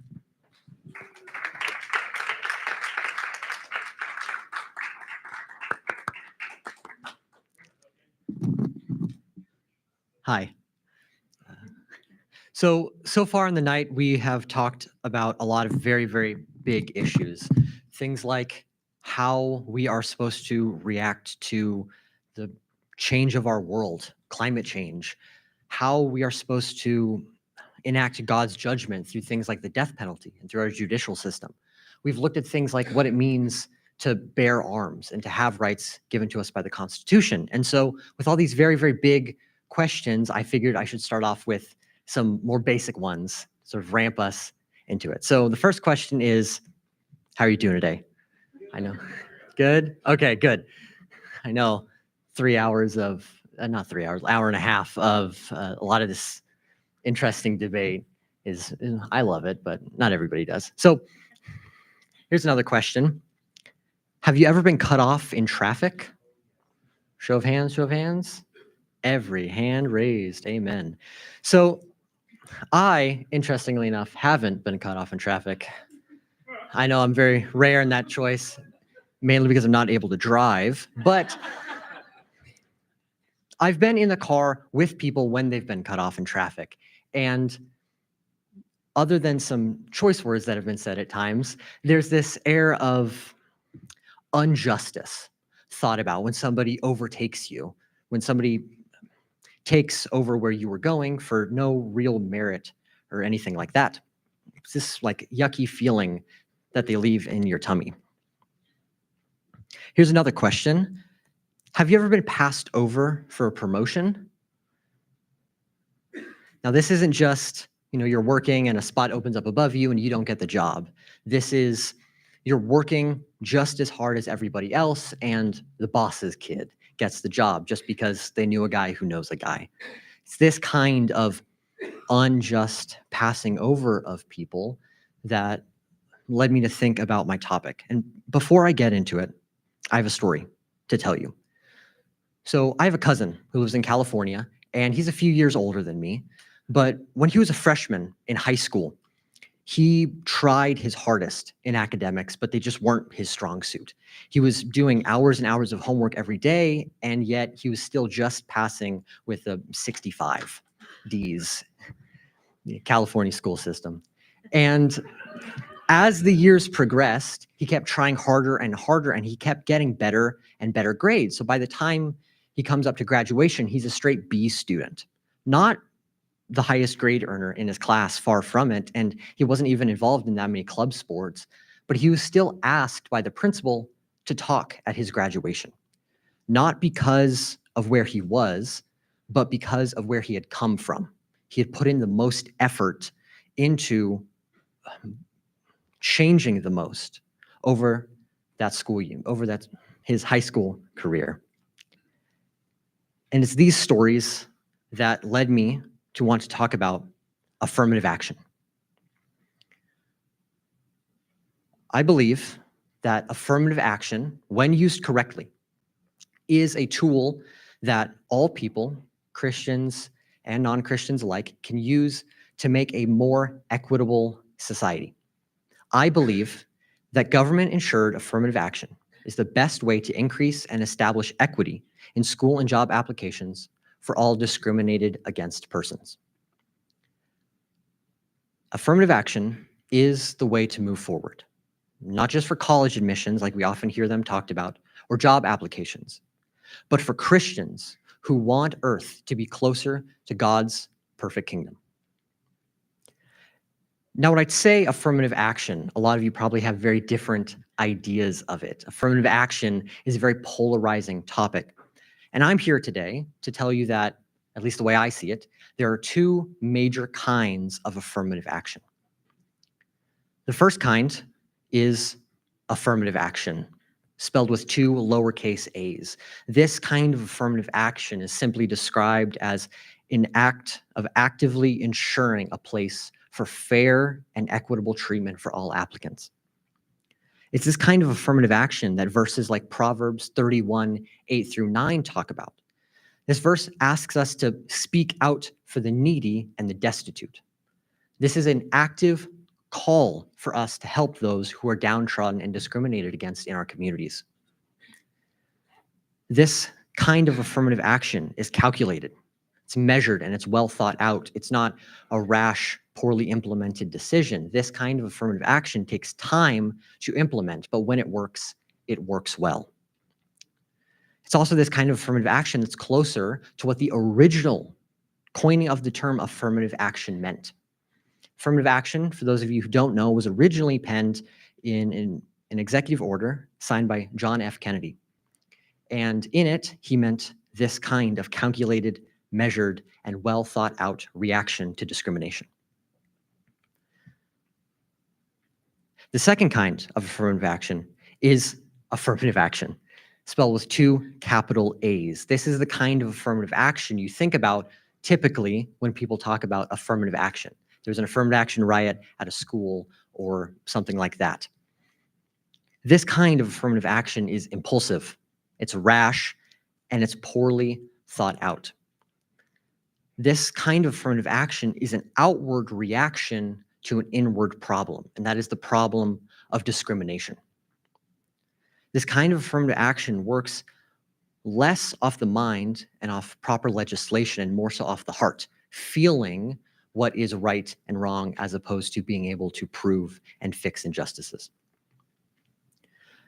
Now, both of these kinds of affirmative action stem from attempting to fix the same problem, and that is the problem of discrimination. However, they go about it in two very different ways. These two ways that they attempt to tackle this are through equality and through equity. Now, equality and equity are very foggy terms, and so I decided to talk about them. And equality is typically what people think that they want, right? We want everybody to be treated equal. Equality is the right of different groups of people to have similar social positions and receive the same treatment. Now, this sounds great, right? The ability for everybody to have a seat at the table. However, It's equality that does not take into account how one gets into the building in the first place. Yes, I have a table. Yes, I have a spot set for me at the table. However, if I can't get to it, how can I profit off of it? Another title for this kind of equality is the equality of process. It's called this mainly because it uses the same processes, checks, balance, prerequisites, and requirements applied to everybody. The second major term is equity. Now, equity is described as the recognition that each person has different circumstances, and it allocates the exact resources and opportunities needed to reach an equal outcome. As a result, this term is often also called the equality of outcome. This, while equity recognizes that not everybody is able to pass these processes due to things outside of their control. Equality ensures that everybody has a seat at the table. However, it's equity that recognizes that I live in a different town and it's going to take me an extra hour or two to even get to the dinner in the first place. And so they're going to make sure to leave a key underneath a doormat so I can get into the building. Equity is about fairness. It is not about sameness. While equality treats everybody as the same, equity recognizes that each person is an individual and unique. Now, while talking about all these different terms, you might ask yourself, why should we care? And I'm here to say that we should care because the Bible tells us to defend the hurt and the downtrodden. Verses like Isaiah 1:17 ask us to do good, asks us to seek justice and defend the oppressed. When God asks us to do these things, it's not through passive caring. As much as we'd like to think that our thoughts and prayers can move mountains, oftentimes more physical effort is needed to be taken. Another verse is Proverbs 31:8-9 that I referenced earlier, talking about speaking out for the needy and the destitute. And a story from the Bible is Luke 10:25-37. This is the parable of the Good Samaritan, which I'll summarize briefly. Basically, Jesus commends the person who goes out of his way to pick up someone who's fallen by the side of the road. Not the people who stood by and yelled at him to get up by himself, but the person who bent down, who stopped what he was doing to actively help someone. Christ doesn't want us to be passive in the ways that we react to downtrodden and hurt people. He wants us to be active in our affirmation of their place in our society. Now, when it comes to actually enacting affirmative action, we need to think about it through the lens of not just person to person, but through making rules, through establishing a more equitable society. Now, the first place that we see this often done is through job applications. So how can we pursue affirmative action and equity more closely through job applications? I believe that we can reach out to different employment demographics. A way that we can diversify our working body is by reaching out to these people, not waiting for them to call us. We need to have a more diverse working body so that we can achieve greater and better things, so that we can think about things in a different way. Another place that affirmative action is talked about often is in schools. I believe that in education, we can fight for the schools to find different and more open ways to diversify the student body. Again, a lot of schools treat people equally in the fact that they let everybody apply. However, they often don't treat everybody with the same amount of equity. This can be seen, especially through education, through email applications. I'm a senior. I've been making a lot of college applications recently, and emails are the most common way to do this. However, for somebody who lives in South Africa and they don't have the internet, how are they expected to send in an email to get accepted into this college? Equity is what looks at these inherent differences between us and what we're able to do and attempts to fight through them and find a new solution. The final place that I think more affirmative action can be enacted in is through our churches and through our Christ body here on earth. A way that we can do more, put more affirmative action in churches is that we can ingrain ourselves in the communities where we build these churches. We can craft mentorship programs to help raise children up in Christ and move people closer to Him. And we can build up a wide and varied body of church leadership. Again, most people see a church as a very equal setting where everybody can come in. However, equity does not just want the ability for people to come into the church. They actively want more people in the church. They want a more diverse Christ body. So, when looking at affirmative action, looking at double lowercase affirmative action, how it was originally meant to be portrayed, it helps build equity through recognizing each person as an individual and not as a group or as a demographic. And it helps situate everybody so that they can reach similar outcomes as each other, not just letting them reach the outcomes, but actively helping them achieve it.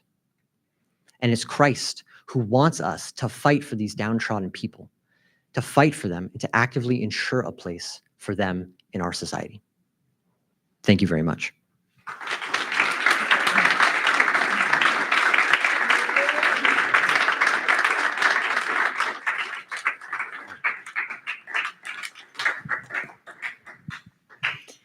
Hi, Logan. Hi. You did an amazing job. I think this class has some great speakers in it. My goodness. So good job. I really appreciate you did a good job articulating your stance on this subject and really helped me see another side to this debate.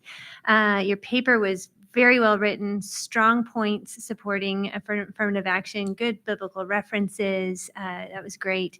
And I really loved that you provided those nuances between the double capital affirmative action and the double lowercase affirmative action, and the equity versus equality. Did an outstanding job of defining those terms and really giving that distinction. So good job. Thank you Kudos very to you much. on that. So I have a few questions. In your thesis, you describe equity as providing the specific resources and opportunities needed to achieve an equal outcome, right? Yes. Where do you think the reasonable limits of that equity should be drawn? For example, is it transportation? Being able to get there. Is it professional attire, right? Mhm. Is it that I don't maybe have a great style sense, so maybe I need a stylist? Yeah, that's an extreme example, but where is that line drawn? So it's a very good question, especially when talking about equity through these forms of double lowercase affirmative action. Big running points through how these things work effectively is through their methodical calculation and their recognition of the individual. So for things like, I assume what you were trying to get at is like not being able to properly dress for a job application or something like that, right? For things like that, it's very individualized. We can't make a one-size-fits-all strategy for these people. We can't treat everybody equally in that sense. But through equity, we can recognize that, okay, well, this person probably needs new shoes, and this person needs a new stylist, and this person definitely needs a haircut, and figure this out so that they can be better equipped to move forward given their unique circumstances and advantages and disadvantages that they were given to by God. Okay. All right. So you say that in your paper, diverse teams are more creative, they bring better solutions, and I completely agree with that idea. But it raises the question is what makes me diverse from somebody else, right? Is it just the color of my skin? Is it male versus female? Is it how I was raised and born? What makes me more or less diverse from my Caucasian friend than from my Hispanic friend, right? Like, Yes. so who is it? Is it thoughts and ideas that make me diverse from somebody else, or is it simply the physical attributes that we can see or the background that we can measure? So who defines that diversity? Who defines the specific diversity and Mhm. what makes a person more diverse? Mhm. It seems almost kind of like a Christian cop-out answer, but I believe God. I believe God makes every person individually, and each person is very unique in that fact. But especially when you're talking about things like group dynamics and trying to avoid a mob of people all thinking the same and trying to diversify things like, thought process and qualities that they bring to the table in a group situation, I think that it's very, very different. I think that where different races may differ on one particular topic, they may align with another one. And I think that even if you find yourself agreeing with somebody who comes from a very different background, a different gender, a different continent that they were born on, you find yourself agreeing with them, you'll find yourself disagreeing with them in just as many fields as you agree with them. I think that humans are very complex, and a major reason why I wanted to talk about this is because seeing each person as an individual is a very big thing for me. And so specifically what groups make people more diverse or what different attributes apply to diversity, there's a lot. But in certain situations, they can align to have a similar thought process for things. And that's why I think diversification is a great thing, is because it changes those thought processes. Good. So you talked about the importance of obviously accessibility and equity for everyone. Sometimes what sounds fair and right in theory doesn't always work well when it's translated to big school policy or government policy or any of those things. So how do you think we can make sure equity programs stay fair over time, right? That what maybe it doesn't change to a new unfairness for people who were once perceived as maybe a privileged group now become the oppressed group, right? So how do we balance that over time? So it's a very good question. I'm going to bring this up just talking about how equality fails in that form of thing, where sometimes when people see things like equality and things like double capital affirmative action, they see it as almost like a reverse racism, like a putting down of the more popular group and increasing of the minority group. And in a perfect world, equity would be able to find a way around that, right? And not just see people as, okay, popular group and not popular group, but again, as individuals and trying to push people forward. So when thinking about things long term and trying to put in rules and ideas that would last for the long term, it can be very, very difficult because things are constantly changing. I mean, every day we're seeing brand new things are coming to light, and older things are being sort of pushed underneath the rug. So I do not believe that we can make purely equitable double lowercase affirmative action things last for a very, very long term. However, we can change them and tailor them to the specific attributes of the situation at hand. Good answer. One more quick one. You mentioned the story of the Good Samaritan, right? And obviously, helping those who are oppressed, right? And I think that as individual Christians, right, as a church, those types of things, we have to do that. How do you think that translates to government or large employers or things like that? How does that individual aspect that God commands us, how does that translate effectively to a larger scale? So when applying individuality to a very, very large scale, things can get very muddied very quickly. And that's why we see a large attraction towards things like groups through through groups, things like demographics and gender and race and what state you were born in and things like that. And it's because when looking at, the individual, it's very, very difficult to make rules for 100 million people, but it's very easy to make rules for 100 different groups. And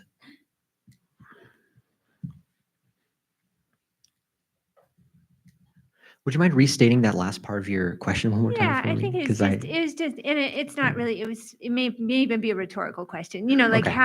how you take what God mandates us as individual Christians Mhm. and even as a church, right, to do, and that's be kind to those who are oppressed, help those who are oppressed, right? Be kind, help the widow, help the, all of those cases, the Good Samaritan. That's, I guess, just a difficult thing to translate to government, and to large schools and to organizations and things like that, in a way that shows equity to all, right? So I Exactly. think it was just more of a rhetorical question. Yeah, You did a it's great job. Good definitely job. tricky to answer. Thank you very much. Well, Logan, you're the last one, Yes, sir. but you did a great job. And it's an interesting topic. I applaud you for tackling it. It's not one that you would anticipate being in this venue, but you did a great job digging into it and trying to understand it and get your own thoughts squared away on it. As someone who hires and fires people in my business, I can tell you that people come in with a great deal of inequity in their life, right? And I'm hiring for a position, and one person may be really strong in one area, really weak in another area. Someone else may seem like a complete disaster, right? Mhm. But given the opportunity, I may see something in them, right, that is more important to me than the technical skills of someone else. I may see grit and determination or, perseverance or whatever it might be. Both of the people that I'm interviewing have to fulfill the same role, right?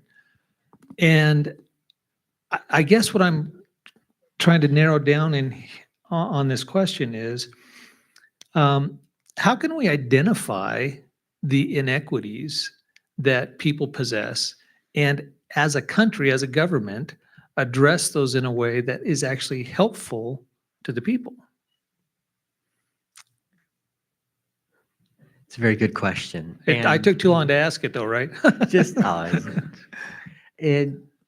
yes, it is a very good question. So how can governments, like big bodies reacting to lots and lots of different people, treat individuals with more equity and try and balance these ideas of time and Yeah, because we how- may be trying to solve for one inequity like race, yes. right? And we may be missing another inequity. There may be another person who's dealing with an even greater inequity in another area of their life, but we don't have a mechanism for even discovering that. Mhm. So how do we manage that? How do we manage the discovery and conquering and changing of different inequitable situations that people are put into? This is a very good question. The way that I see it is when talking about attempting to tackle very different forms of inequity that we do see as opposed to those that we don't. When we do see these forms, trying to tackle them one at a time can often help instead of trying to get everything all at once, because we can focus and we can be far more calculated and well thought out in these ways of inequity in our society. However, when it comes to attempting to find new forms of inequity that we can't quite see yet and that we're trying to find, it can be very difficult, not just to see inequity, because we often can, but it's to recognize that it is inequity instead of just, oh, that person is different. Like, oh, they probably deserve whatever occurred, or that's just how it works. We need to recognize that God made everybody equally, interestingly enough, and that every person faces some semblance of inequity in their lives, whether it be great amounts that are stopping them from going to school or getting a job, or very small amounts that barely trip them up, if ever, in their lives. And so when it comes to finding these new forms of inequity or discovering them more so, it's less about trying to know that they exist and more so to acknowledge that they exist. I do believe that there's a ton of different forms, but the moment we acknowledge them and we wrap our brains around why it is inequity as opposed to just a person's particular circumstances, we can better combat it. Does that kind of answer your question? Yeah, that's a great answer. I think when I was in high school, I tried out for the choir, and the choir instructor said no. And the pianist at my audition was laughing, right? I could see her shoulders going up and down. And it sort of lit a fire underneath me, right?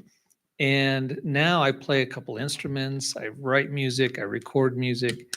And so, are you sure we're helping people when we give them a leg up in their inequities instead of allowing them to progress along a path that would require great effort, more than everyone else, but may ultimately provide a better outcome?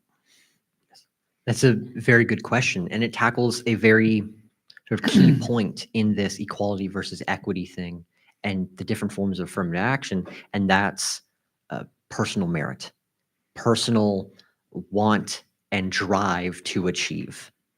And I understand what you're saying about, oh, you were sort of turned away and that lit a fire under you to build up better. But my question is, did you have anybody trying to stop you as you were building up? Because if you did, then that would be just one more fire that kicks you back, and then another one and another one. And at some point, fighting all these fires, you're bound to get burnt out at some point. And this is the kind of mass inequity that we see. And one stopping place, one like holding you back moment that you push past does lead to personal development and personal growth. And it's those that, yes, we could deal with and change, but it's far more mass, like shutting out of people. Like you said that you've picked up several different instruments and write music. I'm going to make a shot call here, but I doubt that you were kicked out of the store whilst attempting to purchase the instruments or attempting to learn these. Sure. And so it's those kinds of large inequities as opposed to just the one moment in a person's life that I'm trying to combat here. So does that kind of answer Yeah, your I question? think that sort of deals with it. I think I'd like you to dig in a little more on that because there's ideas in there, right?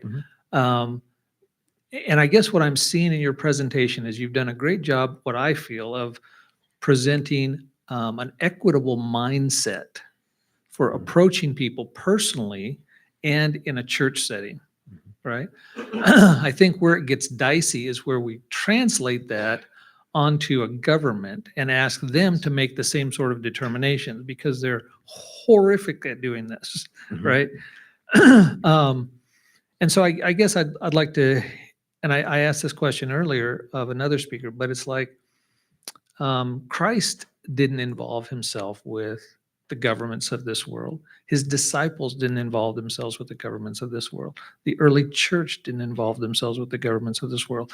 The first time the church and the world got together, we had this thing called the Crusades and people started dying. So it's sort of this thing of,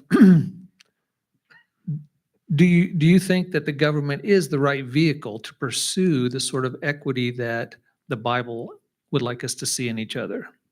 So it's a very good question, especially because specifically through the way I've been defining it so far and using these like use case scenarios, this kind of equity is very personal, like person to person basis. And I find it very, very difficult for a large governing body to see each person as an individual without, 100 years passing for you to interview every single person individually. Right. And so it gets very, very difficult. We even see things like this in DEI movements, right? This big corporation, not really corporation, but like mass movement. In mass, everybody together was doing slightly inequitable things and moving more towards double capital affirmative action and equality. Whereas when you went to the actual companies and groups participating in this, branch per branch, you were seeing a far more double lowercase affirmative action, equitable stance towards it. And it's because your boss who just lives right next to you is far more able to talk to you and look you in the eye and shake your hand and understand who you are as a person, as opposed to somebody ruling over the entire state of Arizona. So when it comes to large governments ruling over this, I think the best thing that we can do is have people lower down on the scale governing and dealing with individuals as opposed to just large groups. Thank you, Logan. Hi, Logan. Hello. Great job. I'm really impressed with your ability to answer these questions that are being thrown at you right now, and great questions from these two. You did say in your thesis, I believe, that, and I'm going to paraphrase a little bit, that you're in favor of government-insured affirmative action. Mhm. And it kind of goes back to what Mr. Good was just asking you. But I want to understand, what do you mean by government-insured? So a lot of people, when looking at government insured affirmative action, they're going to focus on the affirmative action part or the government part. But the key word in my eyes, at least for that, is the insured part, not government legislated affirmative action. The government legislating ways of equity and affirmative action typically fall more on double capital affirmative action and equality, as I was talking about with those questions. And when it comes to ensuring it, I'm far more asking for an ability for people to use affirmative action and to take these things into account, things like race and where you were born and your gender, and take them into account with decision-making philosophies and how to be more equitable with individuals. So not government legislated, but more so insured. The government making sure that we can look at these factors when talking about a person's ability to do whatever. Does that kind of answer your question? Some of it. Some of it, I'll clarify, but I still want to again commend you. You're well thought out with your answers, which is great. I really appreciate that. Very impressed with that. So legislated versus insured. Again, I'm not real like, are you thinking that the government would provide training for people in this area? Or how would the government ensure affirmative action in churches or in education, maybe even specifically private school education? So when, especially talking about things like race and gender in school and job applications, we see a very large movement of people who say, well, does it affect their ability to do the job? No, then we shouldn't talk about it at all.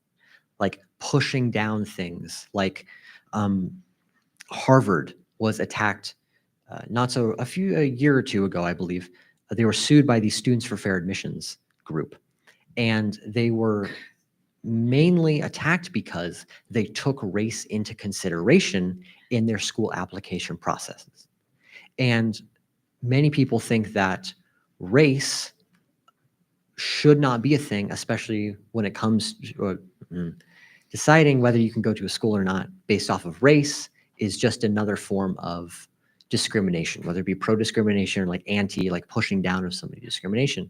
And so the insured part of government insured is the government saying that you can use things like gender and race to better understand an applicant's story and their ability to do whatever thing that they're applying for. Not so much as the government stepping into the room and sort of leading everybody by the hand and enlisting people to train and doing stuff like that, but more so, I believe that we should be able to do these things and the government should ensure our ability to use affirmative action in school and job applications. Is that a better answer of your Okay, question? yep, I'll accept that. So to clarify too, which I appreciated, so, and I understand now what you're saying about like people with handicaps, race, religion, the diversification of the workforce or student body or church leadership. It's not based on those things. It's not based off of. Oh, somebody, like I need so many people that are Black and Mexican and white and handicapped and this religion or that religion. It's not that kind of affirmative action that you're supporting. Not, so as in not a sort of group mindset of, oh, we need more Black people and we need more handicapped people, and more so just talking to individual people who are Black and handicapped, not trying to get, oh, well, we're 90% white, 10% Black. If we can get more closer to 80-20, and we need to get more people who live in wheelchairs to go to our church because we put the wheelchair ramp in, we might as well get our money's worth of it. Like not things like that. More so acknowledging those differences that individuals have and using them instead of to a disadvantage where you may feel maybe not ashamed, I don't think is the right word, but self-conscious about the fact that you walk around with a crutch or with a limp, or you have to be in a wheelchair. And so you may feel put off on the idea of going to a big university or working in these corporate jobs or attending your local church. And it's our job as people to go and ask them and to try and find a way for them to be more integrated in our communities. So not, oh, we need more handicapped people, but what's preventing handicapped people from showing up, and can we change that? Okay, thank you. What's the biggest argument of opponents of affirmative action? Whether it's the double capital, double lowercase, what do you find in your research? Mr. Good had mentioned that in another presentation, the importance of looking at the opposition and doing some opposition research. Have you done that? What big detractors of affirmative action say, mainly targeting affirmative action? Yeah, like what are the opponents? What is their biggest argument? The opponents of affirmative action. Okay. Biggest argument against or for it? You're for it, so I'm thinking people that are against it. Okay, got it. Just wanted Yep. clarification. So I said this earlier, and a lot of people view this kind of affirmative action as I mean in double lowercase affirmative action. No, sorry, double uppercase affirmative action. If I get confused on my own terms here. In this kind of double uppercase affirmative action, we see it almost as a reverse racism. There are a lot of targets towards affirmative action and things like, most of the targets going against affirmative action are more so targeting double capital affirmative action. Things like, well, we can't have an equal percentage of every race and gender and disability in a school. So you trying to force this is just punishing people unjustly for something that was out of their control. That's the exact opposite of what affirmative action is trying to tackle, right? You're discriminating against a group of people because of a discriminated group of people. That's what a lot of people see affirmative action as. And I see that the thing that they're talking about, this bad way of going about it, is this rash, impulsive, equal stance of, well, if we get all the dials to look the same, then we're not going to be racist anymore. We've solved racism. And it's that kind of double capital affirmative action that most people are targeting. You're going to find very few people who are willing to be like, well, I don't think every person should be treated as an individual. I think we should all be treated as not greater than the sum of our parts. Like you are a man or a woman or whatever, and dismantling double lowercase affirmative action through things like that. So most people are against double capital affirmative action, not double lowercase affirmative action. Great. Okay, I think that's all I'm going to ask. Thank you so much. Great job. Really impressed. Thank you very much.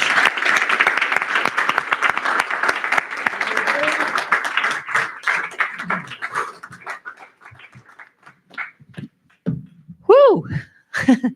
Big night, a lot of big topics. And I know these men are grateful to be on the other side of it now. But we want to thank you all for coming out and supporting them and encourage you to just give them a positive pat on the back, hug before you leave tonight. Again, thanks to our panelists. What a sacrifice and support of our students. Thank you so much.